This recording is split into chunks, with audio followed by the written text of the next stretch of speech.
પંચગવ્યથી મનુષ્ય ચિકિત્સા. વિજયભાઈ આમ તો પરિચય છે જ આપણને, પણ ખૂબ ડિટેલ આપશે. એમની પાસે અગાધ જ્ઞાન પણ ભરેલું છે. ઘણા લોકોનો ફોને આવતો હોય છે, અહીંથી ગયા પછી ફોન કરે, વિજયભાઈ આવું છે, શું કરું? એટલે વિજયભાઈ દવાઈ આપે છે, ધ્યાન રાખજો. તો એટલી કક્ષા સુધી વિજયભાઈ પંચગવ્ય, બીજું કોઈ વસ્તુ નહીં, પંચગવ્યથી ચિકિત્સા થાય એ પ્રકારની એમની કામગીરી છે. વિશેષ એક બીજો પરિચય છે શ્રી શૈલેષભાઈ ખાટડિયા. એમનું ગામ છે આંબાપર. પૂર્વ કચ્છ જિલ્લો જે છે, સંઘની દ્રષ્ટિએ આપણે જિલ્લા પાડ્યા છે, એવી રીતે અલગ અલગ જિલ્લાની અંદર કચ્છની અંદર બે ભાગ છે, પૂર્વ પશ્ચિમ. એમાં પૂર્વ કચ્છ જિલ્લાના ગૌ સેવા સંયોજકની જવાબદારી એમની પાસે છે, અને વ્યવસાયની અંદર ગોદુગ્ધ એમનું વિતરણ કરે છે. તો સાથે સાથે ગાય માતાની સેવા પણ થાય છે અને એમનું આર્થિક ઉપાર્જન પણ થાય છે. એ પ્રકારનું એમની કામગીરી છે. આજનો અત્યારનો આપણો વિષય છે પંચગવ્યથી મનુષ્ય ચિકિત્સા. તો ચિકિત્સા તો ક્યારે કરવી પડે? રોગ થાય તો. પણ એક બીજો એવો સારો રસ્તો દઉં કે ચિકિત્સા કરવી જ ન પડે તો? ચિકિત્સા કરવી પડે એ સારું, કરવી જ ન પડે એ સારું? ક્યાં રસ્તે જવું છે આપણે? તો કરવી ના પડે એ જ વાતો કરું ને. પછી કોઈ પૂછતા નહીં હોય ડાયાબિટીસ હોય તો હું કરું. હા, તમે કયો એ કહો.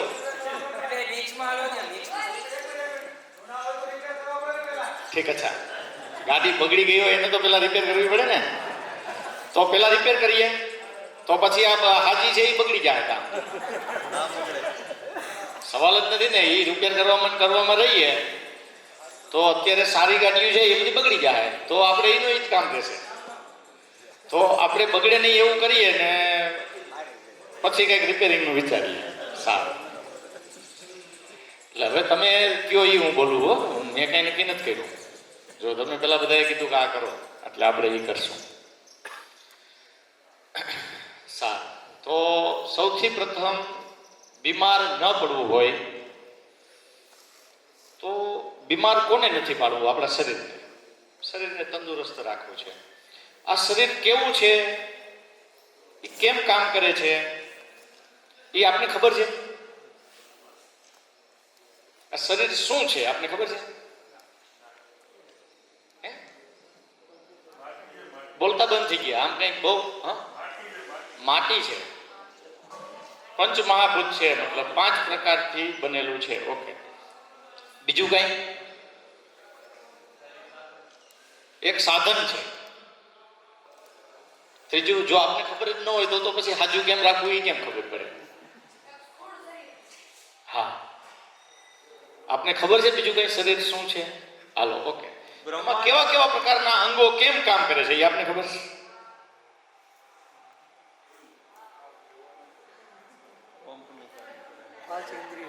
આ 3 તો પારંગત છે, એને ભૂલી જાઓ. એના સિવાય કોઈને ખબર છે? નહીં ને? હાવ કઈ નહીં. ઓકે, હું તમને એક વસ્તુ કહું. આપણે અંધારામાં બેઠા, બપોર વચ્ચે ઉનાળાનો હોય અને આમ બહાર આવીએ તો કેવું સરસ દેખાય. નો દેખાય? કોને કીધું? હા, ઝાકું દેખાય ને કે દેખાય? બોલો યાર, નગર વિષય આમ પૂરો થઈ જાય. દેખાય કે નહીં? અંધારામાં હોય અને તડકે આવીએ તો દેખાય કે ન દેખાય? ન દેખાય. પેલા અંધારા આવે, પછી ધીમે ધીમે દેખાવા માંડે, પછી એ જ તડકેથી પાછા રૂમમાં જાય તો અંધારું, પછી ધીમે ધીમે દેખાય. હવે એ આપણે કઈ રીતે એડજસ્ટ કરીએ છીએ? તમે મને કહો તો.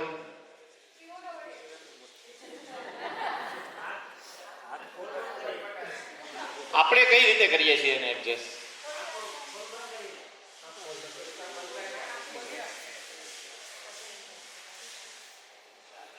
નથી ખબર? તો આ બધું ઓટોમેટિક થાય. હા, એની રીતે થાય.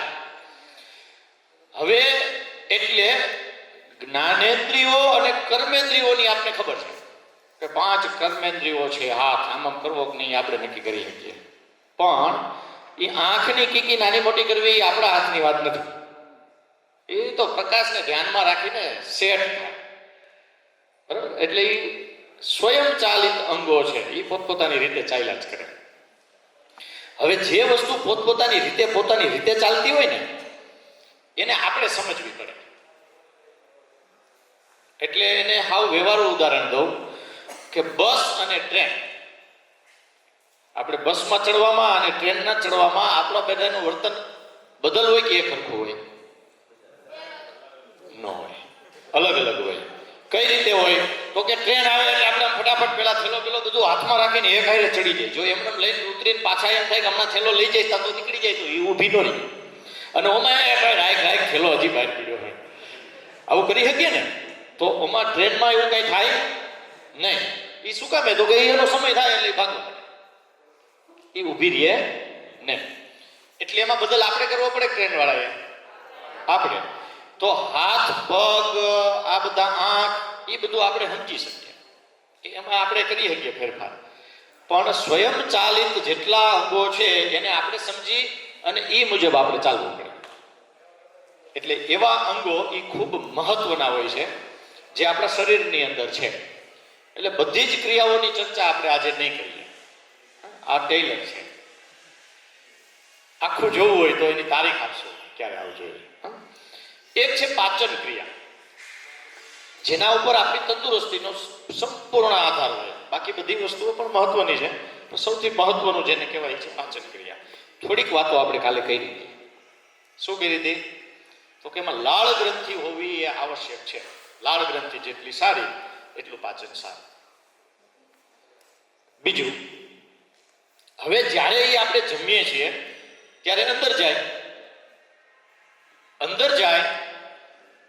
એટલે અંદર ગયા પછી શું થાય? તો કે આપણે બધા એવું માનીએ છીએ કે એની અંદરથી આપણે ખૂબ પ્રોટીન ને વિટામિન ને અલગ અલગ મિનરલ્સ ને આ બધું મળવા મળે.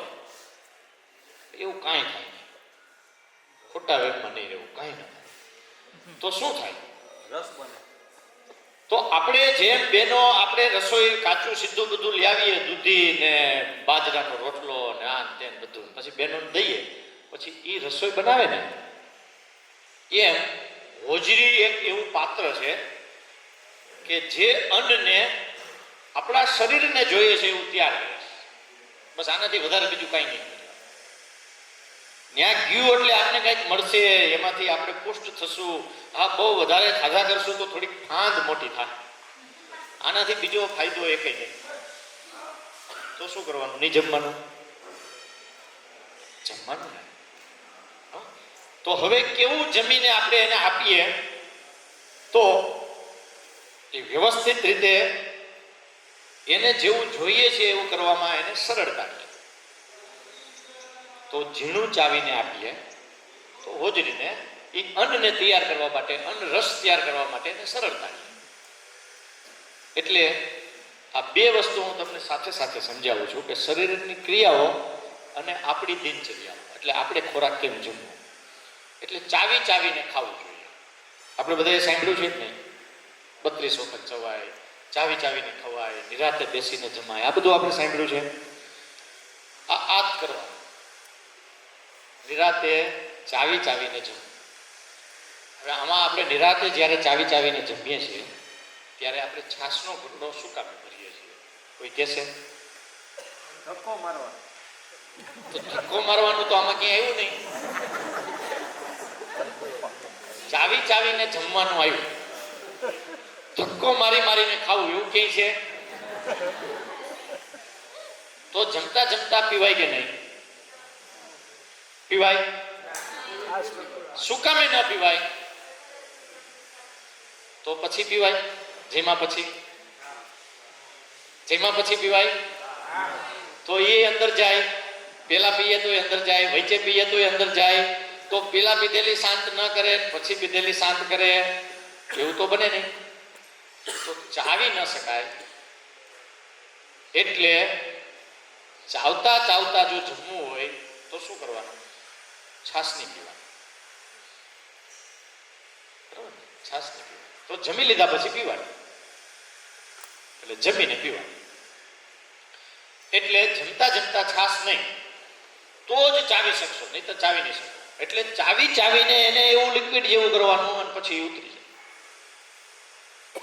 બરાબર? આ એક. હવે એ અંદર ગયું પછી એની ઉપર કંઈક પ્રક્રિયા થાય. કેવી પ્રક્રિયા થાય? તો પેલા આપણે કહીએ કે એ ગરમ થાય. એમાં પણ અલગ અલગ શ્લોક છે. વૈશ્વાનરો અહમ વૈશ્વાનરો ભૂત્વા, વૈશ્વાનર રૂપી અગ્નિ રૂપે ભગવાન કહે કે હું એ અન્નને પચાવું છું, એટલે એ અન્ન ગરમ થાય. ધીમે ધીમે ધીમે ધીમે એનું ટેમ્પરેચર ગરમ થાય. હવે આ ગરમ થયું પછી શું થાય? પછી કાલે આપણે વાત કરતા હતા કે એની અંદર પાચક રસો ભળે. પેનક્રિયા, સ્વાદુપિંડ આપણે જેને કહીએ, એ એમાં એક પ્રકારના રસો છોડે અને એ રસ એની અંદર ભળે એટલે એ બધું હલોવાય અને મિક્સ થાય.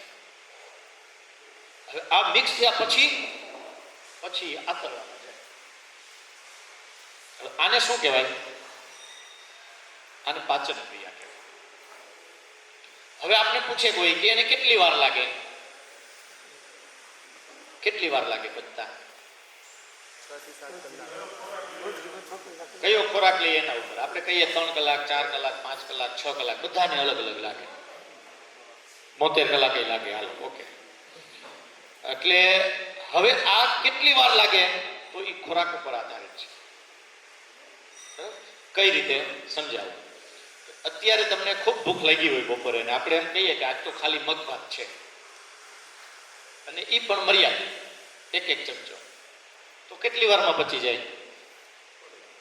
થોડીક વારમાં. કલાક 2 કલાક પછી આપણે એમ કહીએ કોઈ પચી ગયું. પણ નથી તોય કહું કે લાડવા હોય અનલિમિટેડ ને ભજીયા હોય, પૂરી શાક, તો આપણે આમાંથી ઘણા બધા એવા હોય કે સાંજે જમવા ન જઈએ કે ભાઈ ભૂખ નથી. બરાબર? અને આપણે બધા એક અનુભવ કરતા હોઈએ, પાર્ટીમાં જતા હોઈએ જમવા માટે, રિસેપ્શનમાં સાંજે થાળી લઈ અને લગભગ બધા કાઉન્ટરે ચક્કર મારીએ, પછી સવારે જ્યારે પાછું આપણે દાંતણ કરવા જઈએ ત્યારે અડધું એમાંથી બહાર આવે. એનો એ સ્થિતિમાં દુર્ગંધ સાથે આવે, તો એ 12 કલાકે બચ્યું. તો કેટલું, કેવું અને ક્યારે જમવું એ પણ મહત્વનું છે.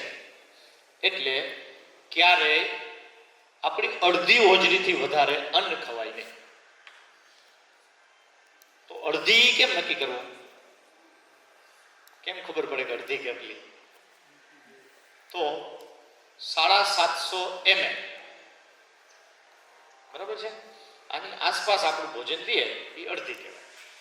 તો ઘણાને તો એ હોજરી મોટી થઈ ગઈ હોય કે ભાઈ આમાં 750 દેખાય નહીં, એવડી મોટું આમ સ્ટોરેજ છે.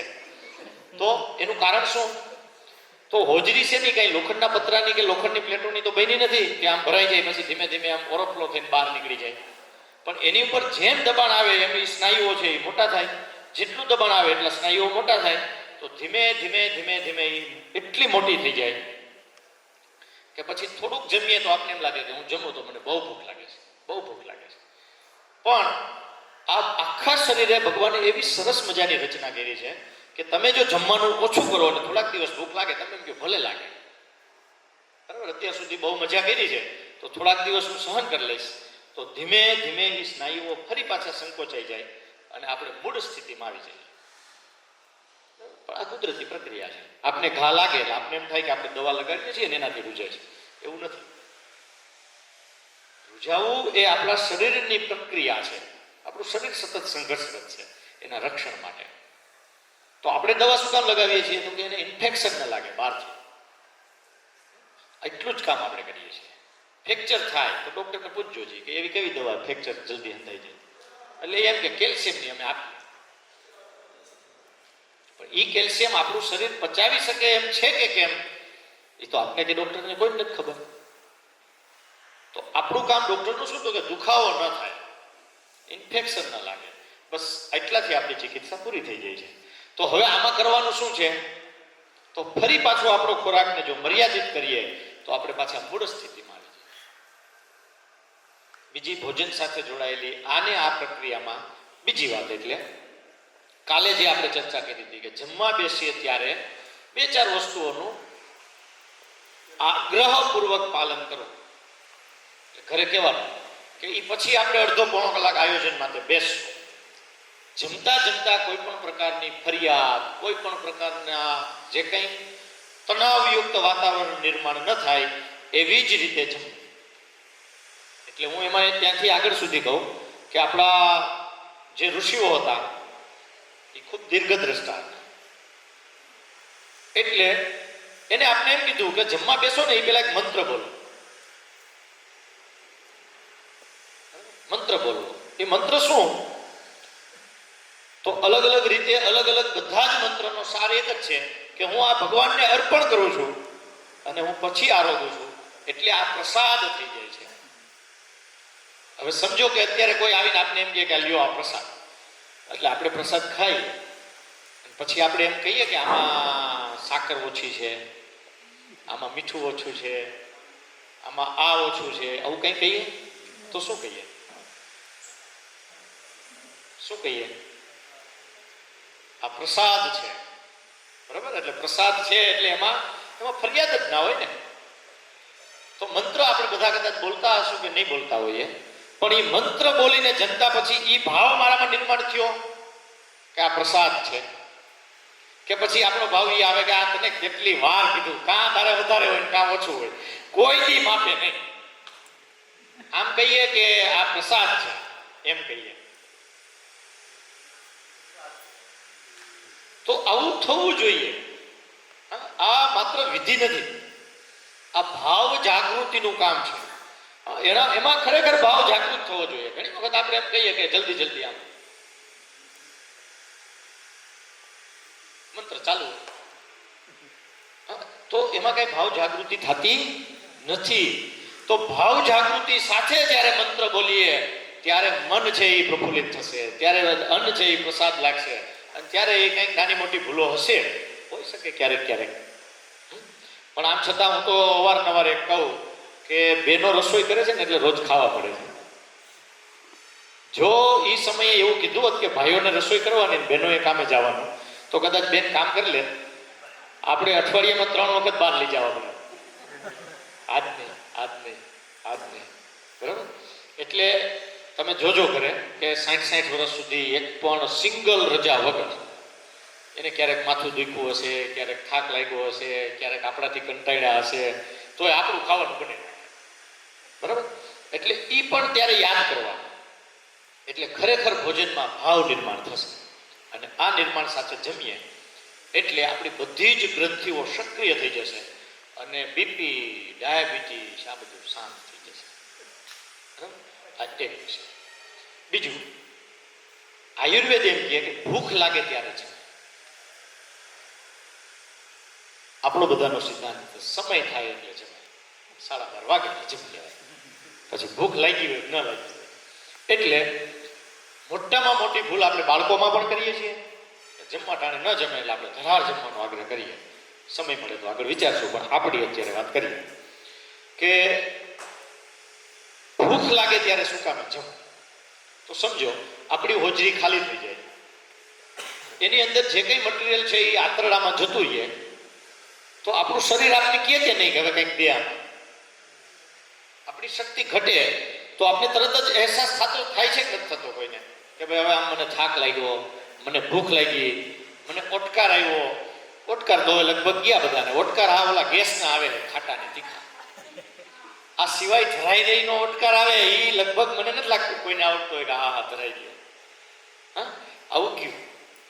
તો આવું શું કામે ગયું? બરાબર? તો ધીમે ધીમે ફરી પાછું આપણે આપણી યોગ્ય પદ્ધતિ કરશું તો આપણે એમ લાગશે કે હા ધરાઈ ગયો, આપણે સંતોષ થશે. એટલે હવે શું થાય છે કે આપણે ખાલી જીભનું જ સાંભળીએ છીએ, અંદરનું તો કંઈ લેવા દેવા જ નથી એની હારે આપણે. એટલે આપણે બે કહેવત હતી, એક હતી કે પેટ પારકું નથી, અનપારકું છે. બરાબર ને? એટલે આનો વિચાર કરવાનો. એટલે બહાર જમવા ગયા હોય ને સારું હોય તો ભાઈ પેટ આપણું છે એ વિચાર કરીને જમવાનું, એટલે એ બગડે નહીં. હવે આને આપણે સંભાળવાનું શું છે? તો કે સમજો સવારે આપણે થેપલા ખાતા, હવે અત્યારે અહીંયા જામફળ મૂકી દઈએ, કાલે સાંજે મૂકાતા એ, તો આપણે ખાવા જોઈએ કે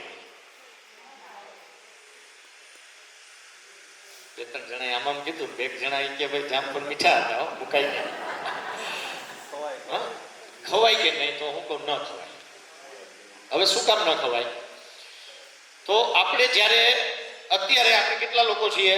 લગભગ 150 લોકો, બધા 150 કે 150 લોકોનું ભોજન બને છે. જે રસોઈયા છે એને 200 250 લોકોના ભાત મૂકી દીધા છે મોટા ટોપમાં.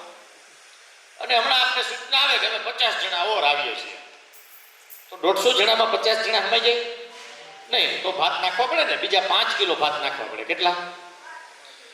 તો ઓલા ભાત અડધા રસોઈયાએ નાખી દીધેલા છે, એ અડધા રંધાઈ ગયા છે, એમાં બીજા 5 કિલો નાખી દઈએ અને પછી ધીમે ધીમે એને ચડવા દઈએ, તો શું થાય? બધા ચડી જાય કે ન ચડી જાય? વાર લાગે પણ ચડી જાય ને. શું કેવું આપણું ભાઈઓ? થોડાક ઓલા વધારે ચડી જાય ને ઓલા થોડા કાચા રહીએ ને પછી થોડાક વધારે ચડાવીએ તો ઓલા ગળીને પાવડર ઘણું રબડી થઈ જાય, પછી એને ભાત પાવા પડે, ન ચડે ને.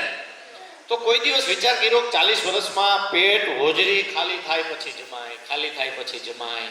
આપણે જમીન લઈએ ને બાજુવાળા આવીને ભજીયા ને લાડવા દઈ જાય, થાળીની વ્યવહાર હોય, બાજુવાળા બેન આવે, મહેમાન આવ્યા અને મોડા આવે, મહેમાન આવ્યા હોય ને એટલે મોડા આવે. આપણે જમીન વાસણ ઉટકાઈ ગયા હોય, અડધો કલાક થઈ ગયો હોય, પછી પાછું જમીએ તો ઓલું અડધું ચડી ગયું હોય, આ પાછું નાખીએ તો ભેગું ચડે. કઈ રીતે ચડે? હા, કોઈને ભગવાન એક સ્વિચ આપે, આમ જમી લે ને પછી સ્વિચ બંધ રાખે ને એટલે પચવાનું ચાલુ ન થાય, પછી સ્વિચ દબાવે એટલે પછી ચાલુ થાય.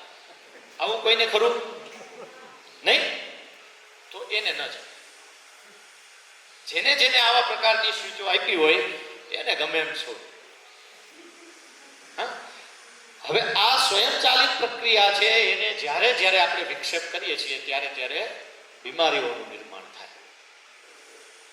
હવે આમાં તમને કંઈ ખોટું લાગતું હોય મેં કીધું એમાં તો કયો?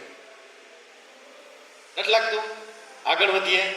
હવે આને દેશી ભાષામાં, હાવ શુદ્ધ ભાષામાં આપણા વડીલો આપને એમ કહેતા કે હાલતા ચાલતા ન ખવાય, એક આસન ઉપર બેસીને જમી લેવાય.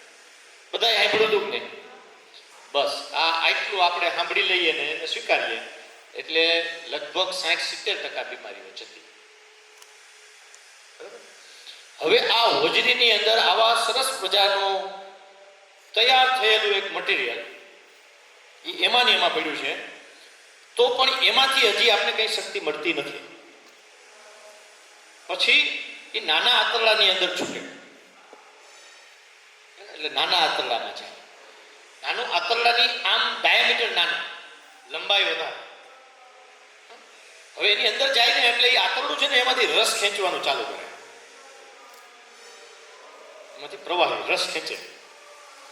હવે એ રસ ખેંચે એટલે એ રસ છે એ આંતરડામાંથી ધીમે ધીમે ધીમે ધીમે આપણા શરીરમાં ફરવાનું ચાલુ થાય. હવે અહીંથી બધી પ્રક્રિયાઓ મળવાની શરૂઆત થાય. એટલે એ અત્યારે વિજ્ઞાન એમ કહે છે કે આંતરડાની અંદર અલગ અલગ ટુકડા ભાગ પાડ્યા છે કે પેલા 5 ઇંચની અંદર આંતરડું આ પ્રકારના મિનરલ્સ ખેંચે, પછી બીજામાં આમ ખેંચે, અહીંયા કેલ્શિયમ ખેંચે, અહીંયા વિટામિન ખેંચે, એવા અલગ અલગ ભાગ છે. એ જે હોય આપને ત્યાં ખબર પડવાની નથી ક્યાં સાપ છે ક્યાં તકલીફ છે. આખું સાફ હોય તો કાંઈ ઘટે નહીં, કોઈ જ વસ્તુ ઘટે નહીં શરીર.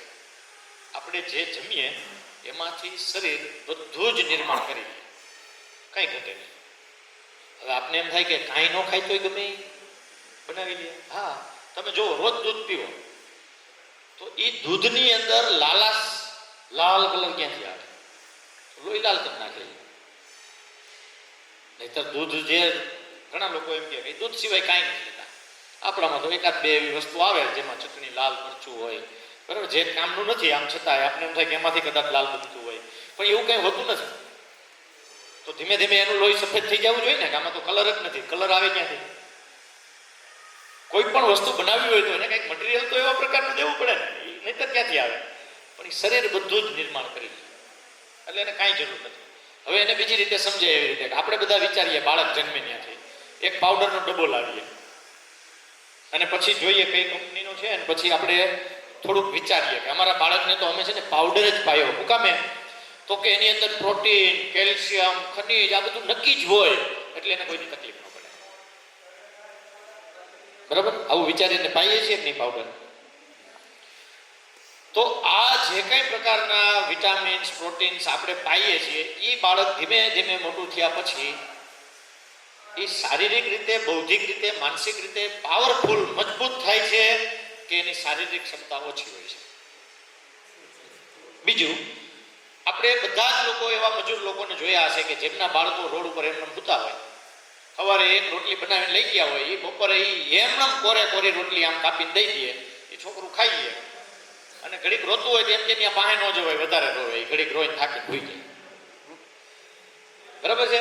એ રોટલી ખાઈ ખાય એમાં કાંઈ ઘટતું હોય મને કહેજો, એને એકેય પ્રકારની રસી ન લીધી હોય, કાંઈ જ ન હોય, તો એની અંદર calcium, vitamin B12, vitamin D આવું બધું ઘટવું જોઈએ કે ન ઘટવું જોઈએ? એટલે શરીરને ખોરાકમાં આવી કોઈ વસ્તુની જરૂર નથી, એ બધું બનાવી લે. પણ જરૂર શું છે? તો કે પાચન તંત્ર વ્યવસ્થિત થાય એટલું એને સમજીએ અને આંતરડું ચોખ્ખું રાખીએ. એટલે આપણે ગમે એને એમ કહીએ ને મને આ તકલીફ છે, એટલે આપણે એમ કહીએ કે કબજિયાત રહીએ, રોજ જાઉં છું. અરે ભાઈ, આપણે રોજ જાય છે પણ આંતરડું સાફ થાય છે કે નહીં? ન થાય એને કબજિયાત એવું કહેવાય. એટલે ઓલી કહેવત છે, ઘોડાને પાણી પાવા અવેડા સુધી લઈ જઈ શકાય, આપણે પાણી પાઈ શકાય નહીં. આપણે જઈ શકીએ, આપણે આંતરડું સાફ કરી શકીએ નહીં. આપણે ના રોજ જાઉં છું નહીં, એમ હું જાઉં છું એમ નહીં, આંતરડું સાફ થાય છે કે નહીં આ મહત્વનું છે. હવે આ આંતરડું સાફ થાય એટલે શું થાય? તો આંતરડું સાફ હોય તો એ આખા આંતરડામાં આપણે જેટલા પ્રકારના જે વસ્તુઓ જોઈએ છે, એ પ્રોટીનમાં, વિટામિનમાં, ખનિજમાં, એ બધું જ આંતરડું એમાંથી લઈ જાય. બરાબર? એ આપણા શરીરમાં આગળ આગળ ફરતું થાય. હવે અહીંથી જ રોગોની પણ શરૂઆત થાય, અહીંથી જ તંદુરસ્તીની શરૂઆત થાય. અને એટલે હવે અહીંથી આપણે એક ભાગે આગળ વધીએ.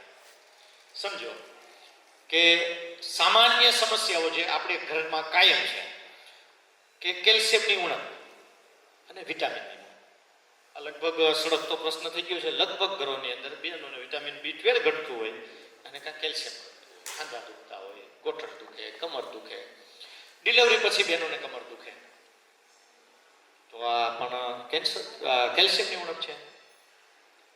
હવે આવું શું કામે થાય?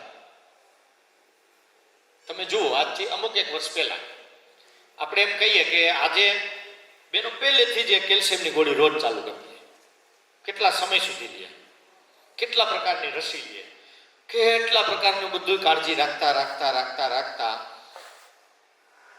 ઘણા વડીલ બહેનો હોય એમ કહે કે આટલા દીકરા છે અમારે, અમને તો આવું કાંઈ નથી, કોઈ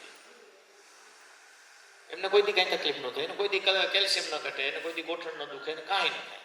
અને આપણે કાયમ બધા બહેનોને મતલબ એટલું બધું અત્યારે તો આમ ધ્યાન રાખવું પડે છે કે મને લાગે કે ધીમે ધીમે ધીમે ધીમે હજી આ છેલ્લે 20-25 વર્ષમાં જ એટલું બધું આ ક્રિટિકલ વિષય થઈ ગયો છે. તો હજી 20-25 વર્ષ પછી તો શું થશે? એ બહુ મોટી સમસ્યા છે. તો આવું શું કામે થાય છે? જો વિટામિન B12 આપણા ખોરાકની અંદર ન હોય તો ઘરના 10 સભ્યોને વિટામિન B12 ઘટે, એટલે શું કામ ઘટે? જો તમારા ખોરાકમાં કેલ્શિયમ નથી તો કેલ્શિયમ આખા ઘરને ઘટે, આખા ગામને ઘટે. જો પાણીની અંદર એવી સમસ્યા હોય તો આખું ગામ એક જ પાણી પીવે છે, આખું ગામ એક હોસ્પિટલ ભેગું થવું જોઈએ. આવું શું કામ નથી થતું? બધાની પાચન તંત્ર અલગ અલગ છે, બધાની આંતરડાની સ્થિતિ અલગ અલગ છે. જેનું આંતરડું સાફ છે એને બધી જ વસ્તુઓ મળી રહે છે, જેનું આંતરડું સાફ નથી એને આવું કંઈક કંઈક ઘટે છે. બરાબર? તો હવે કરવાનું શું? આ બધાનું નિરાકરણ શું? આંતરડું સાફ રાખો. કેમ રાખો? પહેલા તો ખોરાક એવો જમો કે જેનાથી આંતરડું સાફ રહે.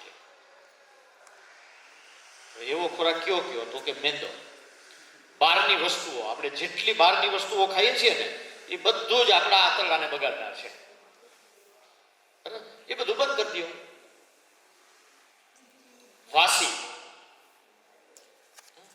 વાસી કોને કહેવાય એક વિષય છે સમજ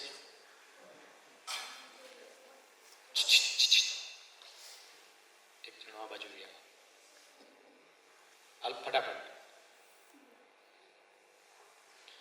એટલે વાસી કોને કહેવાય? કેટલી કલાક પછી વાસી થાય? આપણી શું કલ્પના? 4 કલાક. 4 કલાક. સરસ. હાલો બીજું કઈ આમાં કોઈને ફેરફાર? 3 કલાક, 12 કલાક. બહુ સરસ. 6 કલાક. Hello okay. આમાંથી ટિફિન લઈને જમવા જાય એવા, ટિફિન લઈને સવારે ટિફિન લઈને નીકળી જતું એવું કોઈ ખરું? સરસ. બેન ટિફિન એક બનાવે છે એટલે એમને ધ્યાનમાં હશે. આપણે બધા જઈએ, આપણે ટિફિન બનાવી દેતા હશે. ઉનાળામાં બટેટાનું શાક સવારે 8 વાગે બનાવી દઈએ અને આપણે એ ટિફિન લઈને જાય, બપોરે જમીએ તો સારું હોય કે ઉતરી ગયું હોય? 4 કલાકમાં આવી જાય તો તડકો હોય તો ઉતરી જાય. હાલો આપણે ક્યારેક ટાઈમે જમી લઈએ 12, 12:30. ઘણી વખત બહેનો કહે આમ બહાર જવું બટેટાનું ન બનાવાય, ઉતરી જાય. બરાબર? આપણે 12 વાગે જમી લેતા હોઈએ અને આપણે એમ કહીએ નહીં ઉતરતું નથી, બનાવજો. આપણે ભાવતા હોય ને એટલે આપણે એમ કહીએ, એટલે એ બનાવી. પછી આપણે 12 વાગે જમીએ એટલે આપણે રોજ જમતા હોઈએ એટલે આપણે એમ થાય નહીં ઉતરતું નથી. પણ ક્યારેક એવું બને કે કંઈક કામ આવી જાય. તો બટેટાનું શાક ક્યારેક એવું બને કે આપણે કંઈક કામમાં હોય, કલાક 1.5 કલાક મોડું થઈ જાય અને પછી તમે ટિફિન ખોલો એટલે આપણે ધ્યાનમાં આવે કે હા આજ તો બગડી ગયું. એટલે આપણે એમ થાય કે આ 12 થી 1.5 ની વચ્ચે બગડતું લાગે. સાચું ને? જો એક સરસ મજાનો બેનો સમજી શકે એવો વાત કરું. બેનોને એક ઢોકળા આઈટમ બહુ ખાટિયા કેવી રીતે? એટલે એને ખબર જ હોય કે 4 જણા હોય એટલે 3 વાટકી પલાળી અને થઈ જાય. પણ એ 6 પલાળે.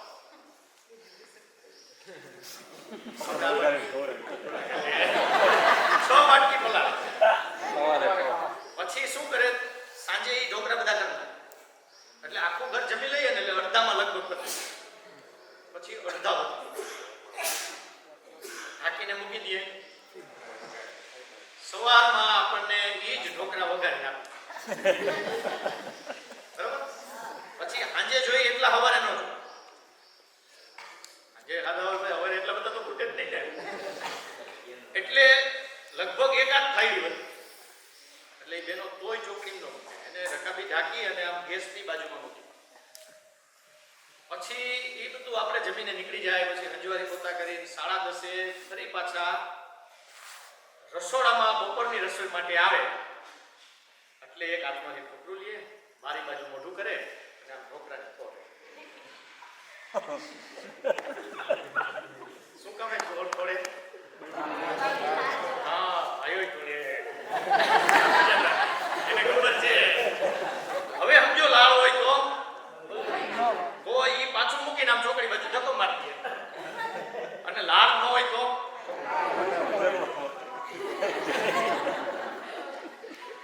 હવે તો અંદર વયું જાય. એટલે હું ઘણી વાર એમ કહું 42 વર્ષ પછી બેતાળ આવે અને લાળ દેખાતી બંધ થઈ જાય. ઈ ઢોકળા તો તેદી હારાની જ નહીં.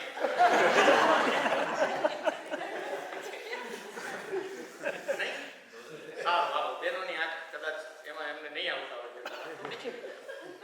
આપણે હવે એનો એવો નિયમ નક્કી કરીએ કે સાંજે 8 વાગે બનાવેલા ઢોકળા સવારે 8 થી 10 ની વચ્ચે બગડે. સાચું નહીં? હવાઈ કે મુજાઈ જાય આમાં આય નો મળે નાય નો મળે. એટલે કોઈ પણ રસોઈ કરેલું અન્ન ગરમ થાય અને એ ગરમ જમી લઈએ. પછી ધીમે ધીમે ઠંડુ થાય અને ઠંડુ થયા પછી એને ગરમ કર્યા વગર જમીએ તો ચાલે. જેટલું વહેલું જમાય એટલું સારું. ઠંડુ થઈ ગયા પછી એ ધીમે ધીમે બગડવાની પ્રક્રિયા ચાલે. પછી જેટલું લાંબો સમય સુધી રહીએ એટલું એ વધારે બગડે અને એને જેટલી ગરમી વધે મળે એટલું એ ઝડપથી બગડે. એટલે તમે બધા એક વાક્ય સાંભળ્યું હશે કે રાંધેલું અન્ન બીજી વખત ગરમ કરાય છે. સાંભળ્યું છે? બીજી વખત નવું મારું બોલ્યો એવું નથી લાગતું ને?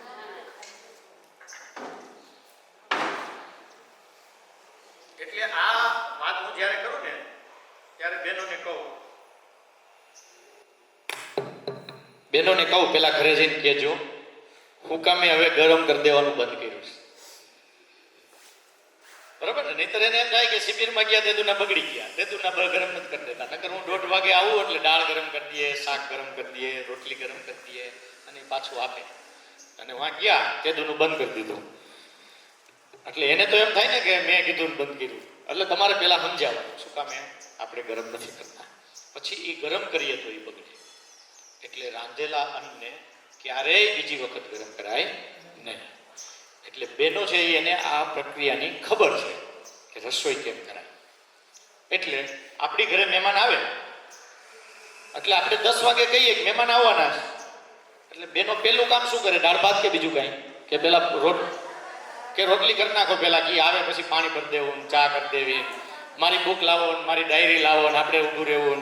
આપણે એ ન કરીએ તો શું કરીએ? પેલા દાળ ભાત, પછી શાક, પછી આવે એટલે રોટલી ચાલુ કરીએ. હવે આપણે જેવી રોટલીનો લોટ બાંધીએ એટલે એમ કે અમે આવ્યા, પાણી ભરી દેજો, એટલે આપણે હાથ ધોઈને પાણી ભરી દઈએ ને, આવું જ થાય ને. પછી તમે એક રોટલી વણો ને તા એમ કે અહીંયા પેલી મારી પેન પડી હતી ક્યાં ગઈ, એટલે વળી આપણે ગોતીને પાછી દઈએ 2 રોટલી આમ ગેસ બંધ કરીને કે ધીમો કરીને. એને બદલે તમે પહેલા રોટલી કરી નાખો, બરાબર?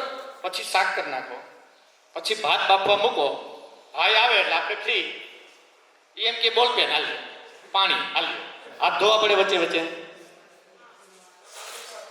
તો આ પ્રક્રિયા હેલી પડે કે ન પડે? કા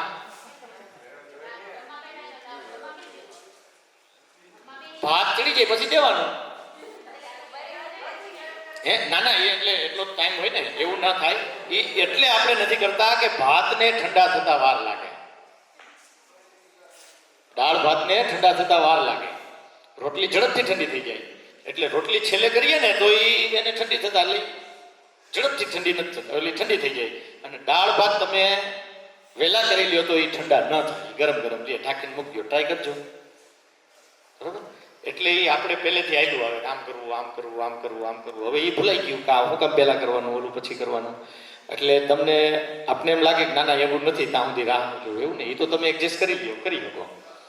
પણ જે વસ્તુ ગરમ થતા ઠંડી થતા જેને વાર લાગે છે એ પહેલા કરી લેવાના, અને જે ઝડપથી ઠંડી થાય છે એને પાછળથી કરવાની. એટલે શું થાય તો કે એ ઠંડી થયા પછી આપણે ઝડપથી આપણે જમી શકીએ. એટલે આવી નાની નાની વાતો છે એ આપણા કુટુંબ વ્યવસ્થાની અંદર વણાયેલી હતી કે દાદી આમ કરે અને એમ કરતા કરતા એમની પાસેથી દીકરી પોત્રી એ એમણે શીખી ગઈ, એ આમ જ કરાય. ઘણી બધી વસ્તુ એમ કે એમની આમ કરાય, એમ કે એમ ન કરાય, પેલા આમ કરાય, બરાબર? તો આપણે એમ થાય કે આમ કરીએ શું ફેર પડે? પણ એની પાછળનું એ એટલું બધું જ્ઞાન હતું કે ધીમે ધીમે કાળક્રમે થયું શું ખબર કે વડીલો પાસે બેસવાનું આપણું હતું ને એ ઓછું થઈ ગયું. એટલે એને આપણે એમ કહીએ પછી ધીમે ધીમે કે આ જનરેશન ગેપ એ જૂની વિચારશ્રેણીના એ એવું નહોતું. એની પાસે એવું અદ્ભુત જ્ઞાન હતું. એને કેવું હોય ઘણી વખત તમે કોઈ વડીલ પાસે જઈને બેસજો, એમ કહેજો કે દાદા કેમ તમારા વખતે શું હાલતું હતું? એટલે એ તરત એવા ખુલશે, તમે 2-4 વખત બેસશો તમને મજા આવી જાય. એને આ બધું કેવું જ છે, પણ કેવું કોને? અને આપણે શું છે કે એ આપણને ખબર નથી કે આજ બધું હેમલા જેવું હતું, આજ બધું જીવનમાં ઉતાર્યા જેવું હતું. એટલે ફરી પાછી એ વસ્તુઓ આપણા જીવનમાં લાવીએ એટલે આ બધી વસ્તુઓનું નિરાકરણ થઈ જાય. એટલે શરીરમાં કોઈ વસ્તુ ક્યારેય ઘટે નહીં. એટલે આવા પ્રકારના ખોરાકો વાસી, પછી ઠંડુ, બરફવાળું, ફ્રીજવાળું, બરાબર, આવું બધું ન ખાવું. હવે આ વિષય બહુ મોટો છે દિનચર્યાનો અને આ બે. પણ હવે હું અહીંથી તમને બીમારી ક્યાંથી ચાલુ થાય એ કહું. હવે સમજો, આહાર છે એ આપણા શરીરનું મહત્વનું જેને કહેવાય આપણા શરીરને પોષણ આપનાર મહત્વનો આહાર એ આહાર છે. એ આહારમાંથી શરીરનું નિર્માણ થાય છે. તો જેવું મટીરિયલ આપીએ એવી જ વસ્તુ બને એ તો સ્વાભાવિક છે. તો થોડી ઘણી વાત કાલે પણ થઈ હતી કે એની અંદર ઘણી બધી સૂચિતાઓ, અર્થ સૂચિતા, બરાબર છે. પછી બહેનો જ્યારે બનાવે છે ત્યારે બનાવતા બનાવતા એમની મનસ્થિતિ શું છે એનો પણ વિચાર છે તે આપણા શાસ્ત્રોમાં કરવામાં આવ્યો છે કે જો બહેનો સિરિયલ જોતા જોતા બનાવે અને પછી એવી આશા રાખે કે ભાઈ આપણો છોકરો શિવાજી જેવો થાય, તો એ તો ખોટા સ્વપ્ન જોઈએ છીએ આપણે. બરાબર? તો શું કરવું પડશે? એટલા માટે જીજાબાઈને વાંચવા પડે કે એમને શિવાજીના ઉછેર વખતે એને શું કર્યું, તો કે એને રામાયણની વાત કરી, એને મહાભારતની વાત કરી. બરાબર? એને એવા હલેડા ગયા કે જેનાથી શૌર્ય નિર્માણ થાય. તો આપણી પરિસ્થિતિ શું, તો કે બહુ તો હવે મોબાઈલની અંદર બે કેવા હલેડા હોય ને કે આ ફિલ્મનું ગીત છે એ ઘોડિયા પાસે મૂકી દઈએ વગાડે, એ કે આ ગીત ચાલુ કરો એટલે એ હુઈ જાય, એ હુઈ જ જાય ને, એ કે સાંભળવા કરતા હુઈ જવું સારું. હવે આ સ્થિતિની અંદર તો સમાજમાં એવી આપણે કોઈ આશા નહીં રાખી શકીએ. હાલ ફટાફટ ઉભો થઈ જા.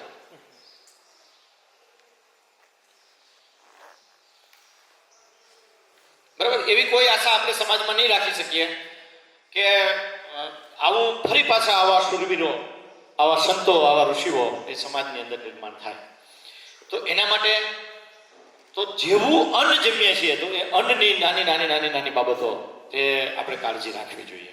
રસોઈ કેમ બનાવવી એ પણ કાળજી રાખવી જોઈએ. હવે આ રસોઈમાંથી જ્યારે અંદર જઈ અને રસ બને છે, એ રસ જ્યારે અન્ન ખરાબ હોય ત્યારે રસ ખરાબ બને, અને વચ્ચે વચ્ચે જમવાની જો આપણી આદત હોય તો રસ ખરાબ બને.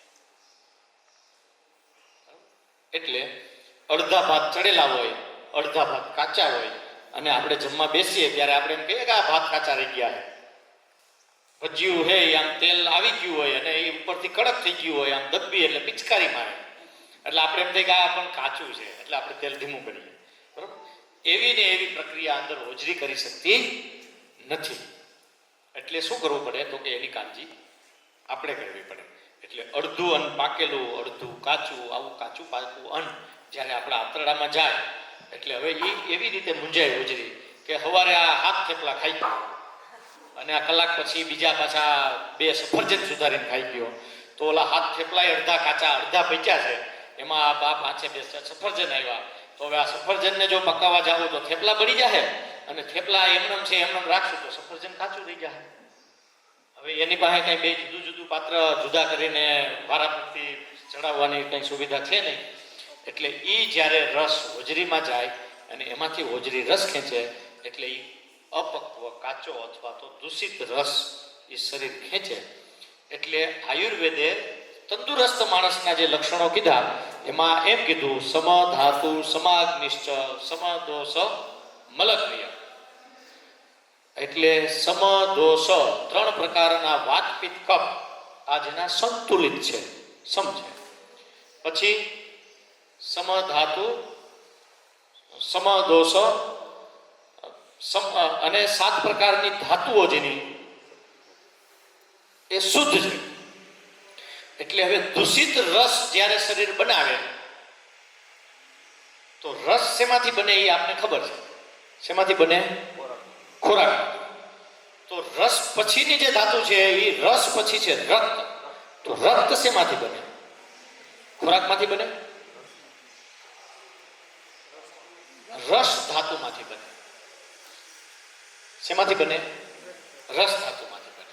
એટલે આપણે ખોરાક જમીએ એટલે એનો જે સાર છે એમાંથી સારું તત્વ જે આંતરડું રહે છે એ રસ બને, અને એનો જે કચરો છે એ મળ છે. બરાબર? એટલે એ પેટ સાફ કરે છે, એ પેટ સાફ દ્વારા મળ દ્વારા બહાર નીકળે છે. પછી જે રસ બને એનો સાર એ શરીરમાં ફરતું ફરતું શરીર સાથે ગરમ થાય. એટલે એ શેનાથી ગરમ થાય? તો કે આપણા શરીરની ગરમી. એટલે એને ધાત્વાગ્નિ કીધું. શરીરની અંદર એક ધાત્વાગ્નિ એટલે ધાતુની અગ્નિ છે.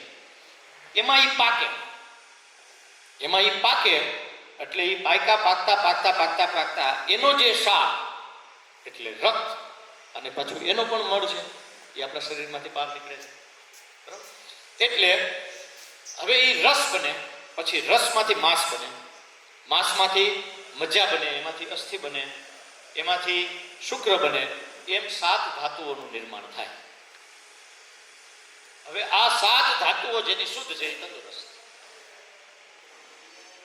આમાં જેને જેને કંઈક તકલીફ છે એ તંદુરસ્ત નથી. હવે આ તંદુરસ્તી અને તંદુરસ્ત હોવું અને ન હોવું એની બેની વચ્ચે શું તફાવત આવ્યો અને એ શું કામે આવું થાય? તો પહેલો વિષય છે એ ધાતુઓ શુદ્ધ બને એના માટે શુદ્ધ અને સાત્વિક આહાર હોવું એ અનિવાર્ય છે. આના સિવાય બીજો કોઈ રસ્તો જ નથી, કોઈ ગોળી નથી. બરાબર? એટલે હવે પહેલો વિષય પૂરો થયો. એટલે આહારની અંદર વધુમાં વધુ ગવ્યનો ઉપયોગ થાય. ગાયના દૂધનું, ગાયની છાશ, માખણ, ઘી, તો આ બધી જ ધાતુઓ શુદ્ધ થાય. અને આ શુદ્ધ થાય તો બીમારીઓ જતી રહે. તમને એમ થતું હતું કે આમાં પંચગવ્યથી મનુષ્ય ચિકિત્સા ક્યાં આવી? એવું કંઈક વિચાર આવતો હતો કે નહીં? હવે જો ગવ્યનો ઉપયોગ આહારમાં હશે તો બીમારી આવશે. ઘણી વખત આપણે એમ લાગે આવે પણ હું તો રોજ દૂધ જ ખાઉં છું. પણ આપણી પદ્ધતિ શું હોય ખબર છે? એક થાળી દૂધ પી લે વારંવાર, અને પછી માથેની બીજી થાળી ઈનો એ થાળીમાં છાશ પી લે. પીવાય? ના પીવાય. તો દૂધ આપણે પીએ, આપણે તો ના હું તો રોજ દૂધ પીવું, પણ દૂધ સાથે કઈ કઈ વસ્તુ ન ખવાય એ પણ આપને ખબર હોવી જોઈએ કે નહીં? ખાટી વસ્તુ ન ખવાય, ફળ ન ખવાય, ફ્રૂટ સલાડ ખવાય ન ખવાય. બરાબર છે? તો આવી દહીં, સવારે આપણે બધા દહીં ખાધું ને, ખવાય કે ન ખવાય? ક્યારે ખવાય ક્યારે ન ખવાય આ પણ એના માટે પણ વિષય છે. બપોર પછી દહીં ન ખવાય, સવારે ખવાય. દહીં ખાટું ન ખવાય. ખાટું દહીં કોને કહેવાય?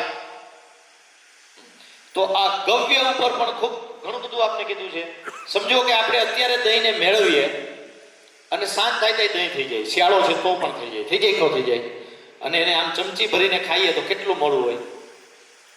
ખબર ના પડે કે દૂધ છે કે નહીં, એટલું મોડું હોય ને. આવું દહીં ન ખવાય. એને મંદ કહેવાય, અપક્વ દહીં કહેવાય. આ ખાઈએ તો ચામડીના રોગો થાય. તો આયુર્વેદે 5 પ્રકારના દહીં કીધા. મંદ, પછી સ્વાદુ, સ્વાદમ્લ, અમ્લ અને અતિ અમ્લ. અતિ ખાટું, એક ચમચી ખાવ એટલે રૂવાડી બધી ઊભી થઈ જાય. ન ખવાય. બરાબર? કોઈ આપણે એમ કે આ તકલીફ છે, હા તો તમે કામ કરો દહીં ખાઓ. પછી આપણે દહીં ખાય. હવે આ 5 માંથી કયો પ્રકાર દહીંનો? એટલે એ આપણે ખબર ન હોય. પછી એમ તો આપણે એમ કે નહીં પણ હું દહીં ખાવ એટલે મને આમ થાય, નહીં પણ હું દહીં. તો એને પૂછવાનું કેવું ખાવાનું, ખાટું, મોરું. બરાબર? એટલે સ્વાદમ્લ એટલે જે ખાઈએ એટલે મીઠું લાગે અને સેજ એની અંદર ખટાશ હોય, સેજ તુરાસ જેવું. બરાબર? તો આ પક્વ થયેલું સારું દહીં કહેવાય. તો આવું દહીં ખાઈ શકાય. બરાબર? તો આ જ્યારે આપણી અંદર ગવ્ય આવે, આપણા શરીરની અંદર ગવ્યનો પ્રવેશ થાય, એટલે એ આપણા શરીરને શુદ્ધ કરે, પવિત્ર કરે. અને પવિત્ર કરે એટલે એનો અર્થ જ એ છે કે આપણા શરીરની બીમારીઓને બહાર કાઢે. હવે અહીંયા સુધી આપણે સમજાય કે આપણા શરીરમાંથી એક એક ધાતુઓનું નિર્માણ થાય. એટલે એમાં આયુર્વેદમાં ચિકિત્સાની વ્યાખ્યા એ એવી નથી કે જેને ડાયાબિટીસ ન હોય, જેને બીપી એટલું હોય, જેને આંખે દેખાતું હોય, જેને માથું ન દુખતું હોય, જેને નસકોરા ન બોલતા હોય એ તંદુરસ્ત. આવું કંઈ નથી. એ તો અલગ વસ્તુ છે. તો આયુર્વેદે શું કીધું છે? તો એના જેના દોષો છે, સમ છે, જેનું પેટ સાફ થઈ જાય છે, જેની ધાતુઓ છે એ શુદ્ધ છે, બરાબર છે, અને જેનું મન છે એ પ્રસન્ન રહે છે. હવે એના આગળનો છે કે મન છે એ પ્રસન્ન રહેવું જોઈએ. આ પણ ખૂબ મહત્વનો વિષય છે. આધ્યાત્મ એ આના માટે જ છે. બરાબર? આધ્યાત્મ વગર આપને એમ લાગે કે એનાથી કાંઈ ફેર નથી પડતો, આ બિલકુલ ખોટી વાત છે. આધ્યાત્મ વગર ક્યારેય મન છે એ ચિત્ત છે એ પેલું રહી શકે નહીં. દાખલા તરીકે આપણે ઘણા બધા લોકો એવું વિચારતા હોય ના એવું કાંઈ ન હોય, આ મને કાંઈ વાંધો નથી. બરાબર? હવે સમજો કે ઈ એક પુલ ઉપરથી આમ જાતો હોય અને પુલનો રેલિંગ ઉપરથી ગાડી હેઠી આવે તો એને પેલો વિચાર શું આવે? આપણે તો મનાય છે કઈ દે હાલ એટલે.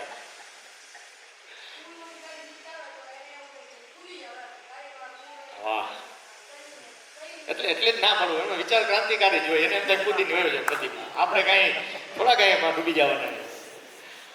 બરાબર?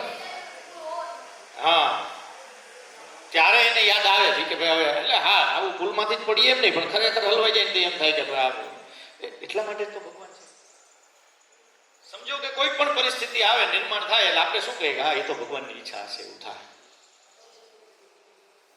હું કહું ઘણી વખત કે આમ એક ભગવાન, આપણે બધા કહીએ ને કે આમ શક્તિ એક છે, તો હવે આ 125 કરોડ તો આપણા ભારતના, એ સિવાય આ દુનિયાના કેટલા, પછી ઈ સિવાય નાના નાના જીવો, આપણે એમ કહીએ કે 84 લાખ જીવો. હવે ઈ બધા નહીં, ભગવાન તો એક જ ને. કીડીઓ માટે હોય ને, ખોટું નથી કહેતો ને. આપણે અહીંયા બેઠા હોય, બે જણા ઊભા થઈને આમ બે જાય એટલે એમ કાલે રહ્યા ગયા હતા, આપણે અહીંયા ધ્યાન દો ને, એ રહ્યા ગયા હતા તો એનો પ્રશ્ન. બરાબર? આ એક વસ્તુ છોડી દઈએ ને કે ઓલો શું કરે ને આ શું કરે, હા એનાથી કંઈ ફાયદો હોય, આપણું મન જો એમાં સ્થિર થતું હોય, એનાથી કંઈક આધ્યાત્મિક વિકાસ થતો હોય, મનની અંદર આઘાતો આવતા હોય, એને સહન કરવાની ક્ષમતા આવતી હોય તો કરાય. આવો કોઈને અનુભવ હોય તો કહેજો મને એકલા કે ભાઈ હું આવી રીતે આમામ આમામ કરતો ને એનાથી મને એટલા ફાયદા થયા. આવું કંઈ હોતું નથી. બરાબર? એટલે મનને સ્થિર કરવું. એટલે બધા જ ઋષિઓએ, બધા જ સંતોએ, બધા જ ધર્મોએ આપણે એમ કીધું કે ભગવાનની પૂજા કરવી જોઈએ. તો આ પણ એક આપણા દિનચર્યાનો ભાગ હતો અને જેના દ્વારા આપણે ધીમે ધીમે આપણે તંદુરસ્ત જીવન જીવતા હતા. દાખલા તરીકે આવો હમણાં કોરોના જેવો સમય આવ્યો અને કોઈ માણસનું મૃત્યુ થઈ ગયું. ઘણી વખત એવું બને કે આખા ઘરનો આધાર જેના ઉપર હોય એવો વડીલ, બરાબર, બીજા લોકો બધા બાળકો નાના હોય અને આમ છતાં એ વિઘ્ન એના ઘર ઉપર આવે અને પછી આખું ઘર એમ કે હવે તો આમાં જીવવું જ કેમ, પૂરું થઈ ગયું, હવે તો આમાં રહી જ ન શકીએ, એ આઘાતમાંથી બહાર જ ન આવે તો એ પરિવાર રહી શકે? તમે આપણે જોઈએ છીએ બધા કે એને બધા આવે ધીમે ધીમે ભગવાન હવ હરાવાના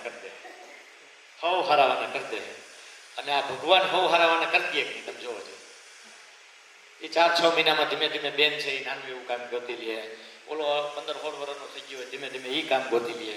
એ એમ કરતા એ સંઘર્ષ કરતા 2-5 વર્ષની અંદર પાછો પરિવાર હતો એવો વ્યવસ્થિત થઈ જાય છે. આ ક્યાં ભરોસે થાય છે? હા, બસ આને જ કહેવાય મનને સારી જગ્યાએ સારી આદતો પાડવી. બરાબર? જે કામનું નથી એમાં ખોટું આપણે મથવું નહીં, સારું વાંચન કરવું. બરાબર? એટલે આ એક વિષય.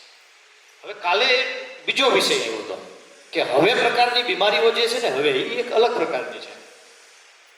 બાળક જન્મે એના દાંત ઉગે અને એ દાંત સડેલા, એ હજી તો 5-6 મહિનાનું 8 મહિનાનું થાય, એને તબિયત બરાબર ન હોય, ડોક્ટર પાસે જાય એટલે એમ કે આને ડાયાબિટીસ.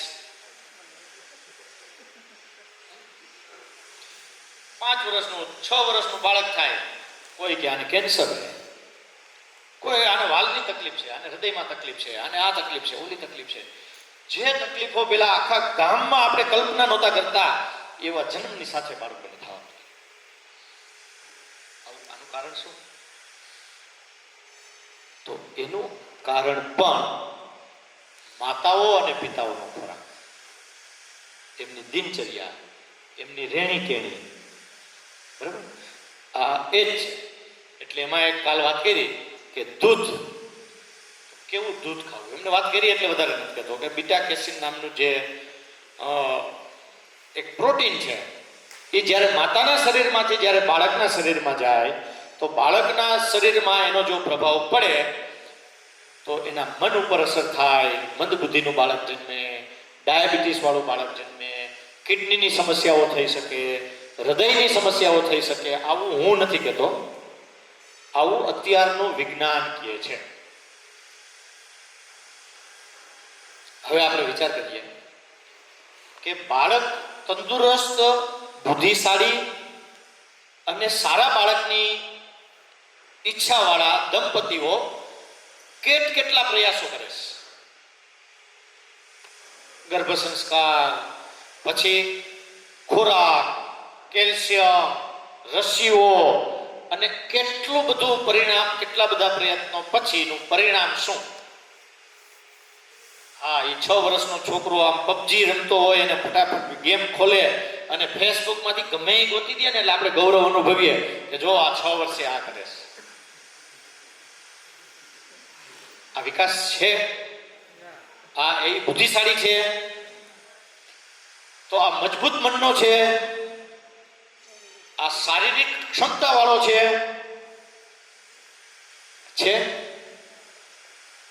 તો શું છે? એટલે હું એમ કહું કે આ એક વેલ ટ્રેન વાંદરું છે. એ સરસ મજાની સાયકલ સર્કસમાં હાકી શકે, પણ એની સાયકલનું પંચર પડે ને એટલે ત્યાં ઊભો રોડ. હા, આમાં કઈ ખોટો ફેરફાર હોય તમારે કહેવાની છૂટ. એની સાયકલમાં પંચર પડે અને એ ખભે નાખીને ઘરે વયો આવે ને તેથી એમ કહેજો કે આ અમારો છોકરો જો આ નિર્માણ થયો. તો આ ક્ષમતા, આને બૌદ્ધિક ક્ષમતા કહેવાય. મોબાઈલ ખોલી લઈએ એ તો એને અભિમાન્યુની જેમ મમ્મી 9 મહિના સુધી ફેસબુક ખોલી હોય તો એને ન આવડી જાય? હા, એ તો આવડી જાય એને, એમાં કઈ મોટી વાત જ નથી. તો આ જે છે એ ક્ષમતા છે, એ બૌદ્ધિક ક્ષમતા છે, એ માનસિક ક્ષમતા છે. બાળક 12-13 વર્ષનું, 15 વર્ષનું થાય, નાની એવી સમસ્યા આવે રોવા માટે. શું કામ રોવે ભાઈ? એમાં તો ગમે ત્યાં પાટો મારીને રસ્તો કાઢવાની એવી દ્રઢ મનોમતિ વાળો કેમ બાળક નથી નિર્માણ થતું? બરાબર? તો આ બધું જ જે બહેનો ભાઈઓ આવું વીતતા હોય એમને આ બધા વિષયો ઉપર ચર્ચા કરવી જોઈએ. તો આ વિટામિન ટાઈપ 1 ને ટાઈપ 2 ને બાકી એનો બીજો કોઈ વિકલ્પ નથી. આ દુનિયાની એવી કોઈ દવા નથી કે એક વખત ડાયાબિટીસ થઈ, બીપી થઈ, આ થયું, ઓલું થયું, એમાંથી તમને બહાર કાઢી શકે. ક્યાંય તમે કોઈ જોયું હોય કે આ ડાયાબિટીસની 15 વર્ષ દવા ખાધી અને હવે નથી ખાતા? તો મને કહેજો. છે કોઈ પાસે એવો કંઈ પ્રસંગ? નથી. તો હવે આનો રસ્તો શું? તો માત્ર ને માત્ર ગવ્ય, માત્ર ને માત્ર ગાય. એટલે યતો ગાવત તતો વયમ, આવું વેદોએ કીધું કે જો આ પૃથ્વી ઉપર ગાય હશે ને તો જીવ સૃષ્ટિ એ સંભવ છે, નહીતર તો ધીમે ધીમે ખલાસ પૂરું. હવે એવું શું કામ? તો તમે કલ્પના કરો કે આજે જે રોગો આપણા બાળકોમાં છે એ જ બાળકો જ્યારે મોટા થશે તો કદાચ એકાદ પેઢી ચાલશે, પછી એના બાળકો મોટા થશે ત્યારે આપણી પ્રજનન શક્તિ ખલાસ થઈ જશે. આજે પણ આ રેશિયો 60% આસપાસ છે. 60% લોકો દવાખાને દવા ધક્કા ખાઈ છે કે કંઈક દવા, બરાબર છે. અને એના માટે અલગ અલગ પ્રકારના આધુનિક હોસ્પિટલોનું નિર્માણ રાજકોટની અંદર પણ ઘણી બધી હોસ્પિટલો અને હવે તાલુકા કેન્દ્ર સુધી આ ઊભી કરવી પડે. આ સ્થિતિ ઉપર આપણો સમાજ આવી ગયો છે. હા, હવે આ સ્થિતિની અંદર જાય તો હવે કેટલી પેઢી આપણે ખેંચી શકીએ? પૂરું થઈ જાય. હવે આ બધાનો રસ્તો શું? તો જ્યારે આવા પ્રકારનું વિષ દ્રવ્ય શરીરમાં જાય ત્યારે એની જીવનશૈલી ગવ્ય આધારિત થઈ જાય. પંચગવ્ય દ્વારા નિર્માણ થતા ઔષધ અને પંચગવ્ય દ્વારા નિર્માણ થતા ખોરાક એ આપણા શરીરમાં આવે તો શરીર આ અમૃત કેટલા રોગમાં હાલે તમે કહો છો? અમૃત કેટલા રોગમાં ચાલે? બધાયમાં હાલે. તો ડાયાબિટીસમાં હાલે. અમૃત માથું કાપી નાખે તોય હાલે. તમને ખબર છે ને? દેવો ને દાનવો ને કંઈક સમુદ્ર મંથન કર્યું, હું નહોતો, સાંભળ્યું છે. પછી એમાં અમૃત નીકળ્યું, પછી પીરસતા હતા ને, પછી શું થયું હતું? અરે વાહ, એટલે આપણે બધાને ખબર છે પછી ભગવાને ચક્ર છોડ્યું ને પછી શું થયું? બે ટુકડા થઈ ગયા, પણ આડું આમ આમ અંદર વયું ગયું એટલે એ બે ટુકડા જીવતા રહી ગયા. બરાબર ને? એટલે આવું થયું હશે કે નહીં આપણે ખબર નથી, પણ એ આપને એમ કહેવા માંગે છે કે અમૃત બધા જ રોગોનું નિદાન છે. બધા જ રોગોનું નિદાન છે. એટલે ગૌમૂત્રે ધન્વંતરી, આવું તમે સાંભળ્યું હશે કે ગૌમૂત્રમાં ધન્વંતરીનો વાસ છે અને બધા રોગોનું નિરાકરણ એમાં. બરાબર? એટલે ગૌમૂત્રમાં એનું નિરાકરણ પણ છે. હવે આ બે વસ્તુ એમાં છે એટલે એ હવે સમજો કે ડાયાબિટીસ છે, ટાઈપ 1 છે, ટાઈપ 2 છે, આ છે, ઓલું છે. હવે આનું નિરાકરણ શું? આના સિવાય બીજો તો કોઈ રસ્તો છે જ નહીં. કાં ઇન્સ્યુલિનની રોજ ઇન્જેક્શન લ્યો, કાં રોજ ગોળી. બીમારી કોઈ પણ હોય, આપને એમ થાય કે એક વખત કોલેસ્ટ્રોલ વધ્યું તો પણ એનું કોઈ નિરાકરણ નથી. બીજી જગ્યાએ, અન્ય જગ્યાએ સ્પ્રિંગ બેસાડી, આ તે કર્યું, હૃદયમાં આમ થયું, ઓલું આમ થયું, એનું કોઈ એકમાં કાંઈ નિરાકરણ નહીં. માત્ર ને માત્ર ઘી. હૃદયની કોઈ પણ સમસ્યાઓ હોય તો ઘી છે એ હૃદયને તાકાત આપે. એટલે પછી એને ઘી ન ખવાય એમ ડોક્ટર સાચું કહે છે, એને પછી ઘી પીવાય, એને ખવાય જ નહીં. હા, અને ઘી પીવા માંડશો ને એટલે એ બધું ખુલી જાય. તમારે ગેરંટીથી રિપોર્ટ કરવાના. પહેલા રિપોર્ટ કરાવો, એમ કે 80% બ્લોકેજ છે, પછી ઘી ખાવાનું બંધ કરી દો. કરજો શું? પીવાનું ચાલુ કરો. અને પછી તમે જુઓ ધીમે ધીમે તમને જે કંઈ તકલીફ પડતી હશે ને એ પડતી બંધ થઈ જશે. આ તકલીફ બંધ થઈ જાય પછી રિપોર્ટ કરાવજો. બરાબર? આ તકલીફ બંધ થયા પછી તમે રિપોર્ટ કરાવજો. લગભગ રિપોર્ટ નોર્મલ આવવા માંડશે. લગભગ રિપોર્ટ એટલે આવી જ જશે. લગભગ એટલે ધીમે તમને એમાં રિકવરી દેખાશે. પણ ઘી કોને કહેવાય?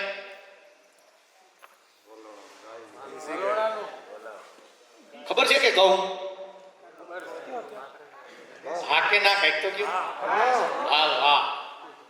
એટલે ગાયના દૂધને મેળવીને પછી ગાયના દૂધની મલાઈનું ન હાલે. ગાયના દૂધને મેળવીને વલોણાથી બનાવેલું ઘી, બરાબર? આ ઘી ખાઈએ તો હૃદયને ક્યારેય તકલીફ પડે નહીં. એટલે આ 2-4 વસ્તુઓ આપણે ધ્યાનમાં રાખીએ તો આ ગંભીર રોગોમાં પણ પરિણામ આવે. હવે ઘણી વખત ઘણા લોકો પૂછે આમાંથી સારું થઈ જાય? કેટલા દિવસે સારું થાય? આ 2 વસ્તુ. હવે હું એને હાવ પ્રેક્ટિકલ દ્રષ્ટાંત દઉં. આમ બાજુમાં આ કોકુઓ ગરાતો હોય, ટોટું ફોડે, એક પથ્થર ઉડીને આમ ધણીને દઈને આવે. અહીં આવે તો શું થાય? તમે મને વર્ણન કરીને કહી શકશો? ખોટી વાત. માથું ફોડી નાખે એવું નક્કી છે? માથામાં આવે તો માથું ફોડે ને. એ તો થયા પછી ખબર પડે તો શું થયું. તો તમે કેમ કહી શકશો માછી પથ્થર આવ્યો તો એ શું કરે? હું તો કહું વચ્ચે પડે તો કોઈ કાંઈ ન થાય. એટલે ઘણા એમ કે ભાઈ આ અમે જો જર્સીનું જ પી છે કાંઈ નથી થાય. એને કઈ પાણો વચ્ચે પડે ભાઈ, જેથી માથે પડશે ને તેથી થાય. તો એને કદાચ એટલે પહેલાથી જ આપણી રોગ પ્રતિકારક શક્તિ સારી હોય, હા, આપણું જેને કહેવાય DNA એટલો મજબૂત હોય તો અમુક એક વર્ષ સુધી ખબર ના પડે. હા, આ એક વસ્તુ છે. બીજી વસ્તુ છે કે એ શું થાય તો કે માથું ફૂટે. પછી એ માથું કેટલા ટાઈમે હાજુ થાય? તો જેવો ઘા, હવે આપણે ડાયાબિટીસનો ઘા કેવો છે, બીટા કેસીન ક્યાં હું એટેક કર્યું છે, અને આપણે એમને પૂછીએ કેટલા દી સારું થાય, એ કેમ ખબર પડે? મને કયો છે? પડે? ન જ પડે ને. એટલે પ્રયત્ન કરવાનો. પણ તમે એમ કહો 15 દીમાં સારું થાય, મહિના દીમાં સારું થાય, ન થાય? થઈ જાય. થવું હોય તો થઈ જાય, ન થાય તો ટાઈમ લાગે. તો એનો અર્થ એવો નથી કે એ ખોટું છે. આપણે સાંભળ્યું હશે કે ભાઈ અમુક એક રોગને સારું થતા 6 મહિના લાગે ને વરય લાગે ને અમુક એમ કે 5 વર્ષ કરવું, પણ હવે મેળ આવી. એક ફ્રેક્ચરનો હાથ સીધો કરતા 1.5-2 મહિના થાય. તમે ટ્રાય તો કરજો. એટલે ફ્રેક્ચર કરવાનું નહીં હો, સીધો કરવાનો. તો હા, જો અહીંયા અનુભવે છે.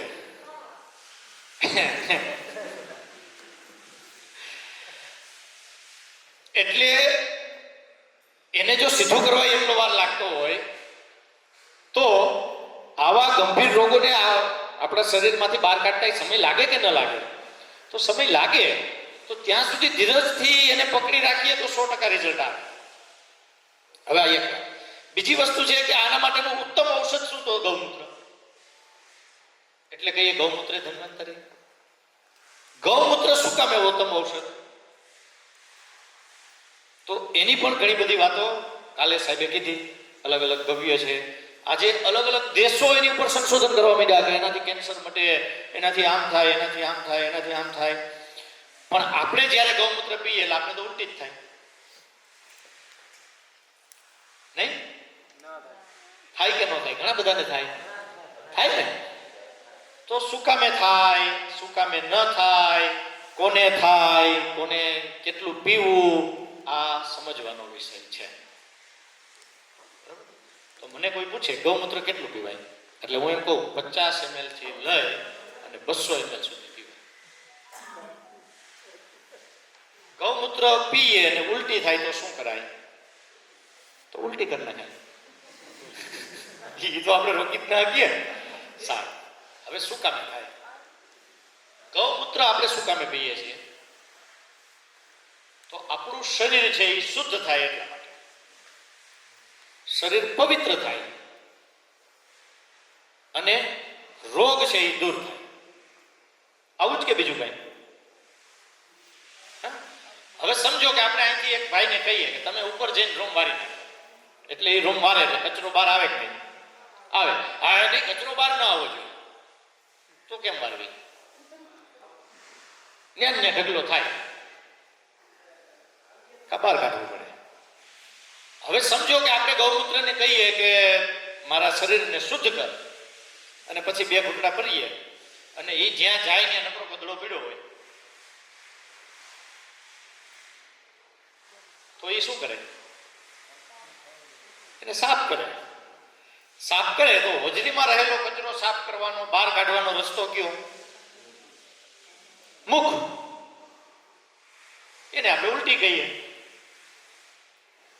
તો ગૌમૂત્ર એ સારું કર્યું કે ખરાબ?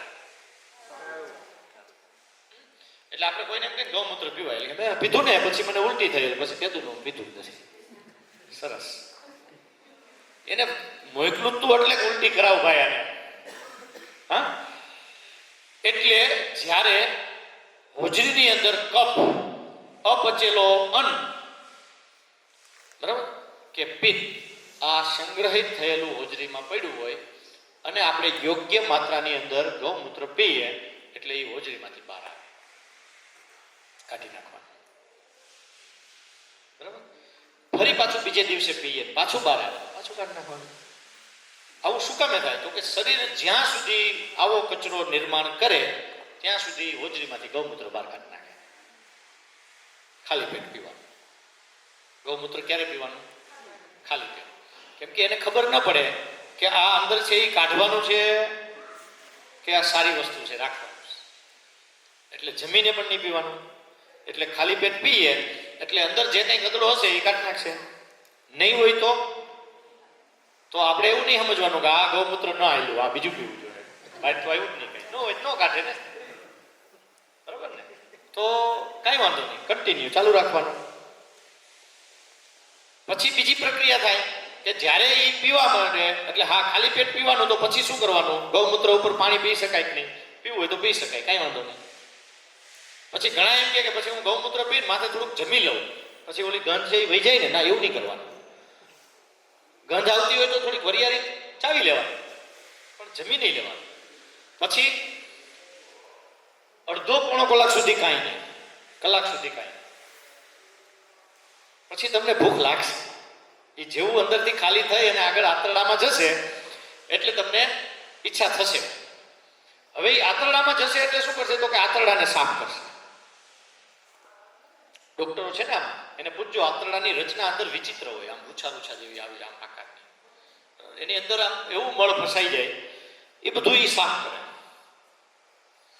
આપણે ક્યાંય આમ દબાણ કર્યું હોય આમ કોઈના કારખાના આગળ કેબિન કે કંઈક થોડીક વાર અને કોઈ આવે એમ કે મારું છે ઉપાડી લેજો, તો આપણે તકલીફ પડે કે નહીં? આ અંદર 10-15 વર્ષ ત્યાં મળ છે એ આમ કબજો જમાવીને બેઠો હોય ને આપણે બહાર કાઢીએ તો એ કઈ સરળતાથી થોડું બહાર આવે, એ અંદર તોફાન કરે, ઝીણું ઝીણું પેટમાં દુખે, આવી કંઈક ઘટનાઓ બને તો કાંઈ વાંધો નહીં, 1-2 દિવસ એવું થાય. એક વખતને બદલે 2-3 વખત ટોયલેટ જવું પડે. દુર્ગંધ વાળું અંદર મળ હોય તો મળમાં દુર્ગંધ આવે, કાળું મળ આવે, આવું બધું આવે એટલે રાજી થવાનું, હાશ પેટ સાફ થઈ. આવું થોડાક દિવસ થાય, પેટ સાફ થઈ જાય ને એટલે જેવું પેટ સાફ થાય એટલે આપણા શરીરની અંદર સ્ફૂર્તિ આવે. આ સ્ફૂર્તિ શેની હોય તો કે પેટ સાફ થઈ ગયું એટલે પેટ સાફ થઈ ગયું એટલે શરીરને જે કંઈ પ્રકારના ખનિજ દ્રવ્યો જોતા હતા એ આંતરડું લેવા માંડ્યું. કેલ્શિયમ ઘટતું હતું એને લઈ લીધું, વિટામિન્સ ઘટતા હતા આંતરડાએ લઈ લીધા અને આ બધું મળ્યું મળવા એટલે આપણું શરીરને આપણે 5 વાગે એમ થાય ને કે હવે જલ્દી હાંજ પડે થારું, એને એમ થાય કે હજી તો 8 વાગે આપણે કનકનતા સુધી કામ કરીશું, આપણે થાક ઓછો લાગે. હવે કોઈને એમ થાય કે આવું કાંઈ થાય જ નહીં 4-5 દી પીધા પછી, તો ગૌમૂત્રનો ડોઝ વધારો, ફરી 4-5 દિવસ પછી વધારો. એટલે આવી રીતે આપણો ડોઝ આપણે પોતે નક્કી કરવો. સમજો કોઈ એક ગ્લાસ ભરી પી ગયું પછી એમ પી તો ગયો પણ પછી છે ને પેટમાં બળતું ઓછું કરી નાખ્યું. એટલે અમે એમ કહીએ કે આમ ઉપરથી નીચે આવવા કરતા નીચેથી ધીમે ધીમે વધારે. એટલે 50 ml સુધી પુખ્ત વયની વ્યક્તિ જેની ઉંમર 16 વર્ષથી વધારે છે એ 50 ml પીવે એટલે એને લગભગ કાંઈ વાંધો આવે નહીં. ઘણા લોકો કહે કે આ વાંધો આવે જેને એસિડિટી હોય, અન્નનળીમાં અથવા હોજરીમાં અથવા આંતરડામાં કે ચાંદા પડ્યા હોય તો શું કરવું? એને ગૌમૂત્ર પીવાય? તો એને માખણ ખવાય. રોજ માખણ ખાવાનું, એમાં 1 ચમચી ધાણાનો પાવડર અને ખડી સાકર. આ રોજ માખણ ખાઓ એટલે હોજરી આંતરડું સાફ થઈ જાય, જેવું એ પેટમાંથી સાફ થઈ જાય એટલે આપણે કમ્પ્લીટ. અને પછી ધીમે ધીમે ગૌમૂત્ર ચાલુ કરી દેવાનું, ઓછી માત્રાથી ચાલુ કરવાનું, પાણી નાખીને પીવાનું અને પછી એ ગૌમૂત્ર પીવા માંડીએ પછી ધીમે ધીમે વધારવાનું. એટલે આ આંતરડાની જે ગરમી હશે, ચાંદા પડતા હશે, હોજરીમાં ચાંદા પડતા હશે એ ધીમે ધીમે બંધ. જેને કોઠાની ગરમી રહેતી હોય, આંતરડામાં અવારનવાર આવી કંઈક સમસ્યાઓ રહેતી હોય, એને રોજ ઉઠીને નૈણા કોઠે ધાણા જીરું અથવા લીલું કોથમરી નાખી અને ગાયના દૂધમાંથી વલોણાની બનાવેલી છાશ 2 ગ્લાસ રોજ પીવા માંડે એટલે આ ગરમી ધીમે ધીમે હટે. બરાબર? અને આ પરમેનન્ટ સોલ્યુશન છે. આના સિવાય કોઈ પાસે આવું કંઈક સોલ્યુશન મળે તો ગમે ત્યારે આવવાનું. આ શું છે તો કે આહાર જ એવો હોય આપણો કે જે આપને સારા કરે અને આપણી તંદુરસ્તીને ક્યારેય વિક્ષેપ આવવા ન દે, આપણે ક્યારેય બીમાર ન પડવા દે. એટલે આનાથી ઉત્તમ બીજો કોઈ રસ્તો નથી. હવે આ ગૌમૂત્રને કેટલી વખતમાં પી લેવું જોઈએ? કોઈ એમ કે અમારે ગાય નથી, માંથી બોટલ ભરી આવીએ રાખીએ, પછી એને રોજ પી શકાય? સવારનું સાંજે પી શકાય નહીં. તાજું કેને કહેવાય તો કે ગૌમૂત્ર જ્યારે આપણે ઝીલીએ ત્યારે એ કેવું હોય? ઉષ્ણ, ગરમ હોય. ઠંડુ થાય એ પહેલા પી લેવાનું. એટલે અડધો કલાકની આસપાસમાં ગૌમૂત્ર તાજું પીવું જોઈએ. ગાળીને પીવાનું. બરાબર? શેનેથી ગાળવાનું? તો એ કાલે મેં વર્ણન કરી દીધું.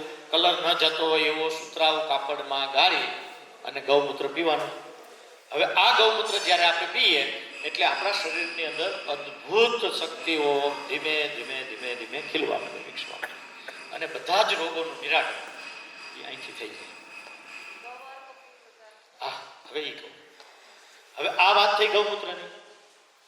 એટલે ગૌમૂત્ર એ સંપૂર્ણ ઔષધ છે. પણ ગૌમૂત્ર જેની પાસે ગાય છે એ જ રોજ પી શકે. જેની આજુબાજુમાં ગાય નથી એ ના પી શકે. તો એનો વિકલ્પ એ ગૌમૂત્ર અર્ક છે. એટલે આપણી ઘરે ગાય હોય તો આપણે શું કરાય? ડાયરેક્ટ ગૌમૂત્ર પીવે. અર્ક એટલે શું આપણે કાલે બનાવશું સવાર. કાલે આપણે અર્ક બનાવવાના છીએ. અર્ક એટલે વરાળ. શેની વરાળ? ગૌમૂત્રની વરાળ. તો ગૌમૂત્રની વરાળમાં બધા જ તત્વો આવે એવું ન હોય. એટલે એનો બે ભાગમાં ગૌમૂત્રને છૂટું પાડવાનું. છૂટું શું કામ પાડવાનું? તો કે એ જો એમને પડ્યું રહે તો એની અંદર એમોનિયા ધીમે ધીમે ધીમે ધીમે વધવા લાગે. અને એમોનિયા વધવા લાગે તો પછી પીવા યોગ્ય ન રહે, પછી ખેતીમાં વાપરી શકાય. એટલે એને છૂટું પાડી નાખીએ એટલે એનો ક્ષાર, એટલે ગૌમૂત્ર ક્ષાર કાલે આપણે વાત થઈ હતી. અને એટલે ઘન ભાગ અને અર્ક અને બેને છૂટું કરી નાખીએ એટલે એમોનિયા ન થાય. બરાબર? એટલે એમોનિયા થવાની બ્રેક કરવા માટેનો જે પદ્ધતિ છે એને આપણે અર્ક કાઢ્યો એમ કહીએ. એટલે એને અર્ક કાઢી લઈએ છીએ. એટલે એ અર્ક પીએ તો આ અર્ક પણ કામ આવે, કામ આપે. ન આપે એવું નથી, અર્ક કામ આપે. આ જીવન બગડે નહીં. ગૌમૂત્ર અર્ક પછી ક્યારેય ન બગડે, 10 વર્ષ પછી પીવાય. બરાબર? પણ એની અંદર ગૌમૂત્રનો અડધો ભાગ છે, બીજો અડધો ભાગ આમાં છે. બરાબર? એટલે ગંભીર રોગોની ચિકિત્સા જ્યારે કરવાની થાય ત્યારે બાકી રહેલા ભાગને બકડિયામાં નાખી અને માવો બનાવવાનો, એની ગોળી બનાવવાની, અને એ ગોળી અને અર્ક બંને સાથે પીવાનું. એટલે બંને અંદર ગયું એટલે ઓલો ઘન ભાગ, આ પ્રવાહી ભાગ બે ભેગું થાય એટલે ઓગળી જાય પાછું ગૌમૂત્ર થઈ જાય. એટલે ગંભીર રોગની અંદર અર્કને ઘટવટી સાથે પીવો જોઈએ. ઘણા બધા રોગોમાં ખાલી અર્ક પીએ તો પણ રાહત મળે છે. એટલે આ અર્ક અને આ ઘટવટી, આ બે વસ્તુ પીવાય. બીજો વિષય આવે કે એને શેમાં રખાય, શેમાં સંગ્રહિત કરાય. તો ગૌમૂત્ર જ્યારે જ્યારે આપણે ગૌશાળામાં લેવા જઈએ ત્યારે લગભગ ત્યાં એલ્યુમિનિયમના તપેલા અને ટોપ ને ડબરા અને આવું બધું વધારે હાથમાં આવે. પછી આપણે એમ કઈ ગૌમૂત્ર લેવા જવું, આપણે તપેલી એલ્યુમિનિયમની જ આપે કાલે, ક્યારેય એમાં લેવાય નહીં. તો સૌથી ઉત્તમ છે એ કાચ કે માટીનું વર્તન હોય અથવા તો સ્ટીલ, એના સિવાય કોઈ પણ જગ્યાએ લેવાય નહીં. ઘણી બધી વખત આપણે સાંભળીએ કે આ ગૌમૂત્ર આમ, તો આપણે શું કરીએ? પિત્તળમાં લઈએ, તાંબામાં લઈએ, એમાંય નહીં લેવાય, કોઈ ધાતુમાં નહીં. સ્ટીલ સિવાય કોઈ ધાતુમાં એને ન લે. અને સ્ટીલમાં પણ જો 316 તો એ ઉત્તમ. એટલે એ ઓછી રિએક્ટ કરવા વાળી ધાતુઓ છે. એટલે તમે માર્ક કરજો, જો આપણે તાંબાનું વાસણ હોય ને એમાં 1 ચમચી ઘી મૂકી દો નાખીને, 2 દિવસ 3 દિવસ પછી એમની પાસે જશો તો એનો કલર લીલા થઈ જશે. શું કામે થાય? તો કે ઝડપથી એની સાથે રાસાયણિક પ્રક્રિયા કરે છે અને એમાં કોપર સલ્ફેટ એટલે લીલા કલરનું એક ઝેર નિર્માણ થાય છે. એટલે ઘીનો કોઈ દિવસ સંગ્રહ એમાં કરી શકાય નહીં. ગૌમૂત્રને પણ એમાં ભરીએ તો આવું જ થાય. હા, કોઈ ઔષધ માટે એની જરૂર પડે અને કોઈ એમ કીધું કે આના માટે આમ કરવું, એ વાત જુદી છે. પણ સામાન્ય રીતે પીવા માટે કોઈ પણ ધાતુના પાત્રમાં ન લેવાય, પ્લાસ્ટિક. એટલે એલ્યુમિનિયમ અને પ્લાસ્ટિક આ રસોઈ બનાવવા માટે, જમવા માટેના યોગ્ય પાત્ર નથી. જમવા માટે પણ નહીં, રસોઈ બનાવવા માટે પણ નહીં. એટલે આપણે જેટલા ચિંતિત આપણા બાળકો માટે હોઈએ છીએ કે આમનું તંદુરસ્તી સારી રહે, એટલી જ સારી ચિંતા અન્ય ખર્ચ કરતા 2 સારા તપેલા લાવવામાં કરવી, તો એ ખરેખર તંદુરસ્ત રહેશે. તો એમના કેન્સરના ચાન્સ ઘટી જશે. કેન્સરના બીજા પણ ઘણા બધા કારણો છે, એમાંનું એક છે એ એલ્યુમિનિયમ અને પ્લાસ્ટિક છે. પ્લાસ્ટિકની બોટલમાં આપણે ઘણા બધા હવે આ બધા હોશિયાર છે માર્કેટિંગ વાળા, એમ કે ફૂડ ગ્રેડ પ્લાસ્ટિક છે. શેમાંથી બને છે કે જો તો ખરા કઈ ફૂડ ગ્રેડ, હા, એવું કઈ આ બધા નાટકો છે, એમાં પડવું નહીં.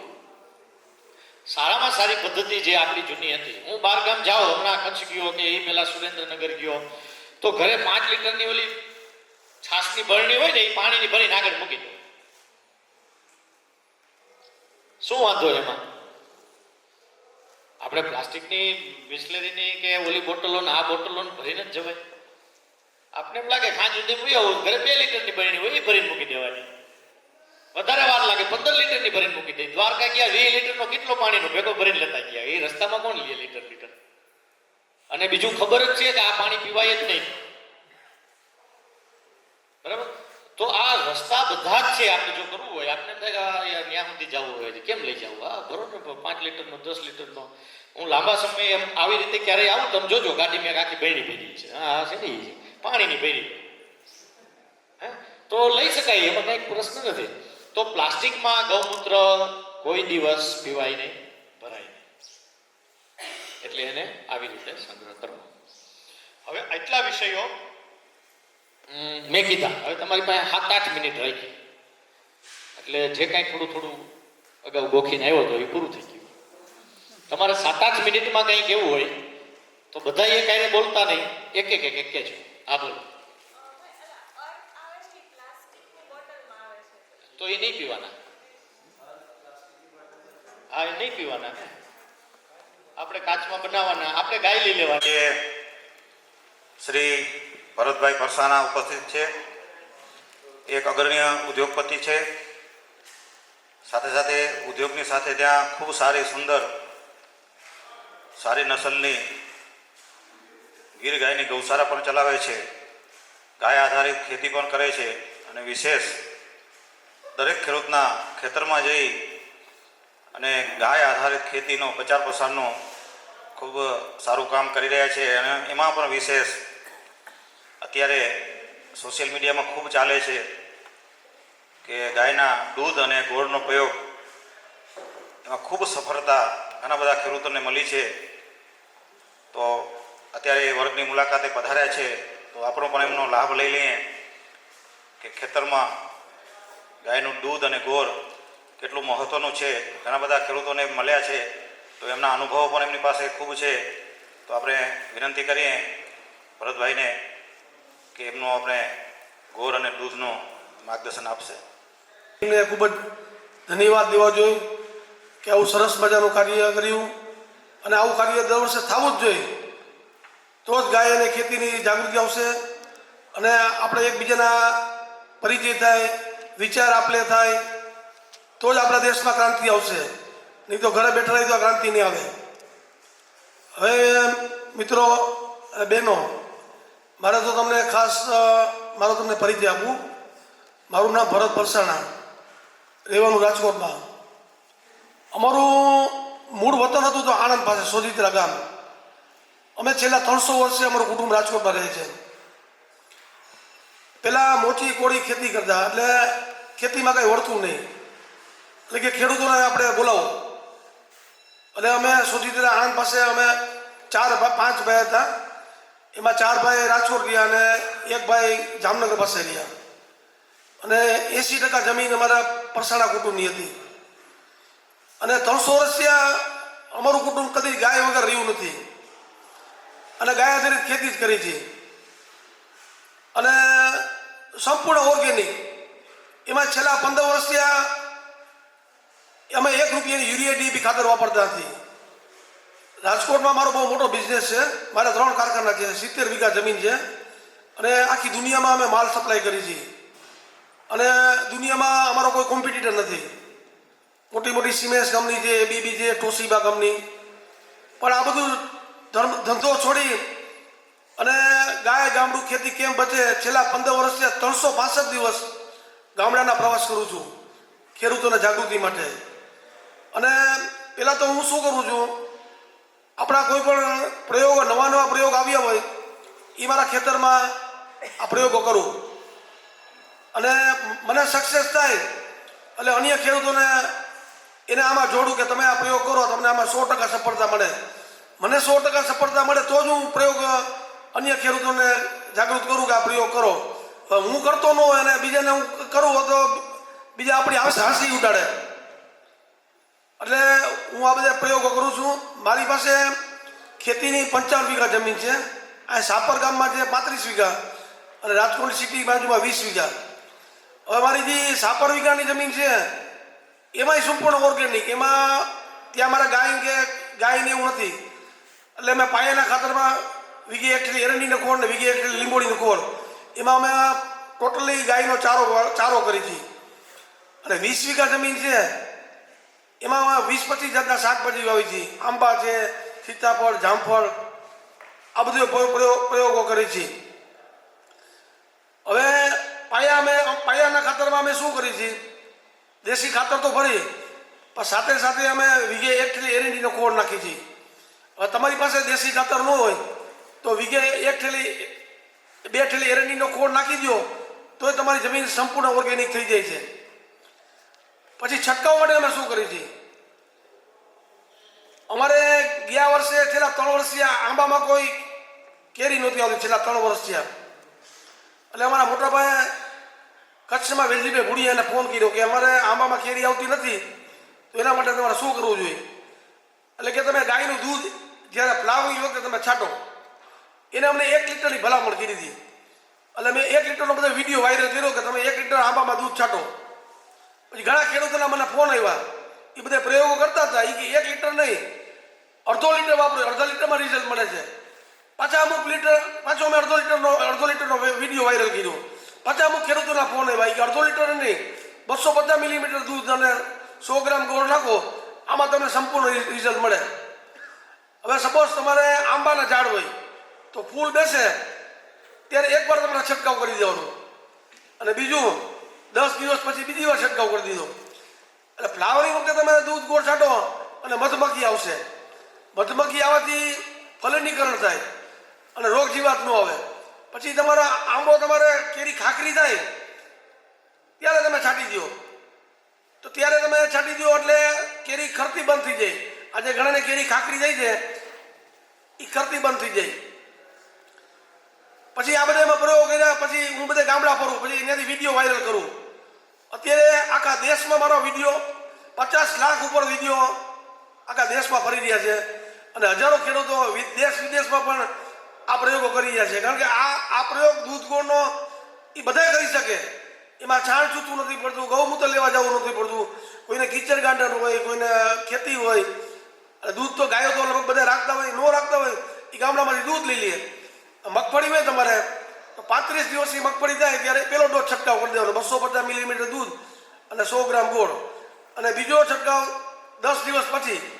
આ 2 છંટકાવ કરો એટલે તમારી મગફળી હું તમને ઓછામાં ઓછા 25 મણનો ઉતારો આપું છું. તમારે એમાં કોઈ ગરો નહીં આવે, કોઈ મોલો મચી થીપ્સ નહીં આવે. પછી સપોઝ તમારે રોગ જીવાત આવી ગઈ તો તમારે શું કરવું, તમારે 1 કિલો ગાંગડા હિંગ લેવાની, એને 5 લીટર પાણીમાં પલાળવાની, એને 24 કલાક રાખવાની, એમાંથી 100 ml લેવાની, અને અડધો લીટર ગૌમૂત્ર અને અડધો લીટર ખાટી છાશ આ તમે છાંટી દો એટલે તમારી થીસ બધી નાશ થઈ જશે. અને મોટી ઈડ આવી ગઈ હોય તો 50 ml લીમડાનું તેલ તમારે નાખી દેવાનું. આ છાંટી દો એટલે તમારી સંપૂર્ણ ઓર્ગેનિક થઈ ગઈ. બરોબર. હવે હું તમને મારા બાપાનો દાખલો દઉં. અમારા મીઠા બાપા હતા, એ 5 દેશની ભાષા જાણતા, ઇંગ્લિશ, ફ્રેન્ચ, રશિયન, સ્વીડ અને જર્મની. અને ઇંગ્લિશમાં ફટાણા ગાતા. જ્યારે લાલ બહાદુર શાસ્ત્રી વડાપ્રધાન હતા ત્યારે આખા દેશમાંથી 22 ખેડૂતો, 22 રાજ્યમાંથી 22 ખેડૂતો 50 વર્ષ પહેલા જ્યારે લાલ બહાદુર શાસ્ત્રી વડાપ્રધાન હતા ત્યારે સ્વિટ્ઝરલેન્ડમાં કોન્ફરન્સ ભરાણી. અત્યારે આપણે બધા કેમ ભેગા થયા છે કે નવું સંશોધન થાય, એમ આખી દુનિયાના ખેડૂતો બધા ભેગા થયા કે દેશ દુનિયામાં નવું સંશોધન શું થયું છે ખેતીમાં અને ગાયમાં અને એમાં. તો સ્વિટ્ઝરલેન્ડની ભાષામાં પ્રશ્ન કર્યો અને દુભાષીઓ ઇંગ્લિશમાં ટ્રાન્સલેટ કરવા જતો હતો ભાષાંતર, કે આનું ઇંગ્લિશ કે શું પ્રશ્ન કરે છે. તો અમારા બાપા ઊભા થયા કે વેઇટ, તમે ઊભા રહ્યો, હું તમને સ્વિટ્ઝરલેન્ડની ભાષામાં જવાબ આપીશ. માથે કડિયું પહેર્યું હતું, ચોરણી પહેરી હતી અને પાઘડી પહેરી હતી. બધા આપણા દેશના બધા ભણેલ ગણેલ માણસો હતા કે અમને ઇંગ્લિશે પૂરું આવડતું નથી. ને આ બાપા એમ કહે છે કે મારે હું સ્વિટ્ઝરલેન્ડની ભાષામાં, તો એને સ્વિટ્ઝરલેન્ડની ભાષામાં જવાબ આપ્યો. આખો હોલ તાળીનો ગલગલાટ થઈ ગયો કે આ બાપાને આની પાસે કેટલું જ્ઞાન છે. બરોબર. હવે આપણે નરેન્દ્રભાઈ મોદી, મારું 10 વર્ષ પહેલા આ ખેતીનો ગાયનો પ્રચાર કરું છું ત્યારે જુનાગઢમાં મારું બહુમાન કર્યું હતું સારોટણી. ત્યારે મને એમ જ કીધું હતું કે તારા ગાયને ખેતીનો પ્રચાર કરવાનો છે. તેથી આજ સુધી એકે દિવસ છોડ્યો નથી. ગામડે ગામડે ફરી અને ખેડૂતોમાં જાગૃતિ લઈ આવું છું. હમણાં ગીર સોમનાથ, વેરાવળમાં, બહુવામાં નાળિયેરીમાં સફેદ માખી નામનો રોગ આવ્યો. એટલે કોઈ પણ નાળિયેર હોય એ તમારે ફૂલ બેસે એટલે માખી આવે, સફેદ માખી, એટલે માખી એ ફૂલને ખાઈ જાય. એટલે આપણા બધા વિડીયો વાયરલ થયા તો મને ફોન આવ્યો, મને કહે કે મારા પ્રયોગ કરવો છે. મને કે કેમ રહેશે નાળિયેર? મેં કર કીધું. દર મહિને એકવાર કરે અને 3 વાર કર્યો તો સફેદ માખી ભાગી ગઈ. નાળિયેર પહેલાં એને 2000 ઉતરતા, અત્યારે 9,000 ઉતરે છે. પછી મેં એનો વિડીયો લીધો, એટલો વાયરલ કર્યો તો બધા છાપામાં, બધી ટીવીમાં. અત્યારે લગભગ 90% માણસો ગીર સોમનાથમાં આ દૂધ ગોળના પ્રયોગ ચાલુ કરી દીધા છે.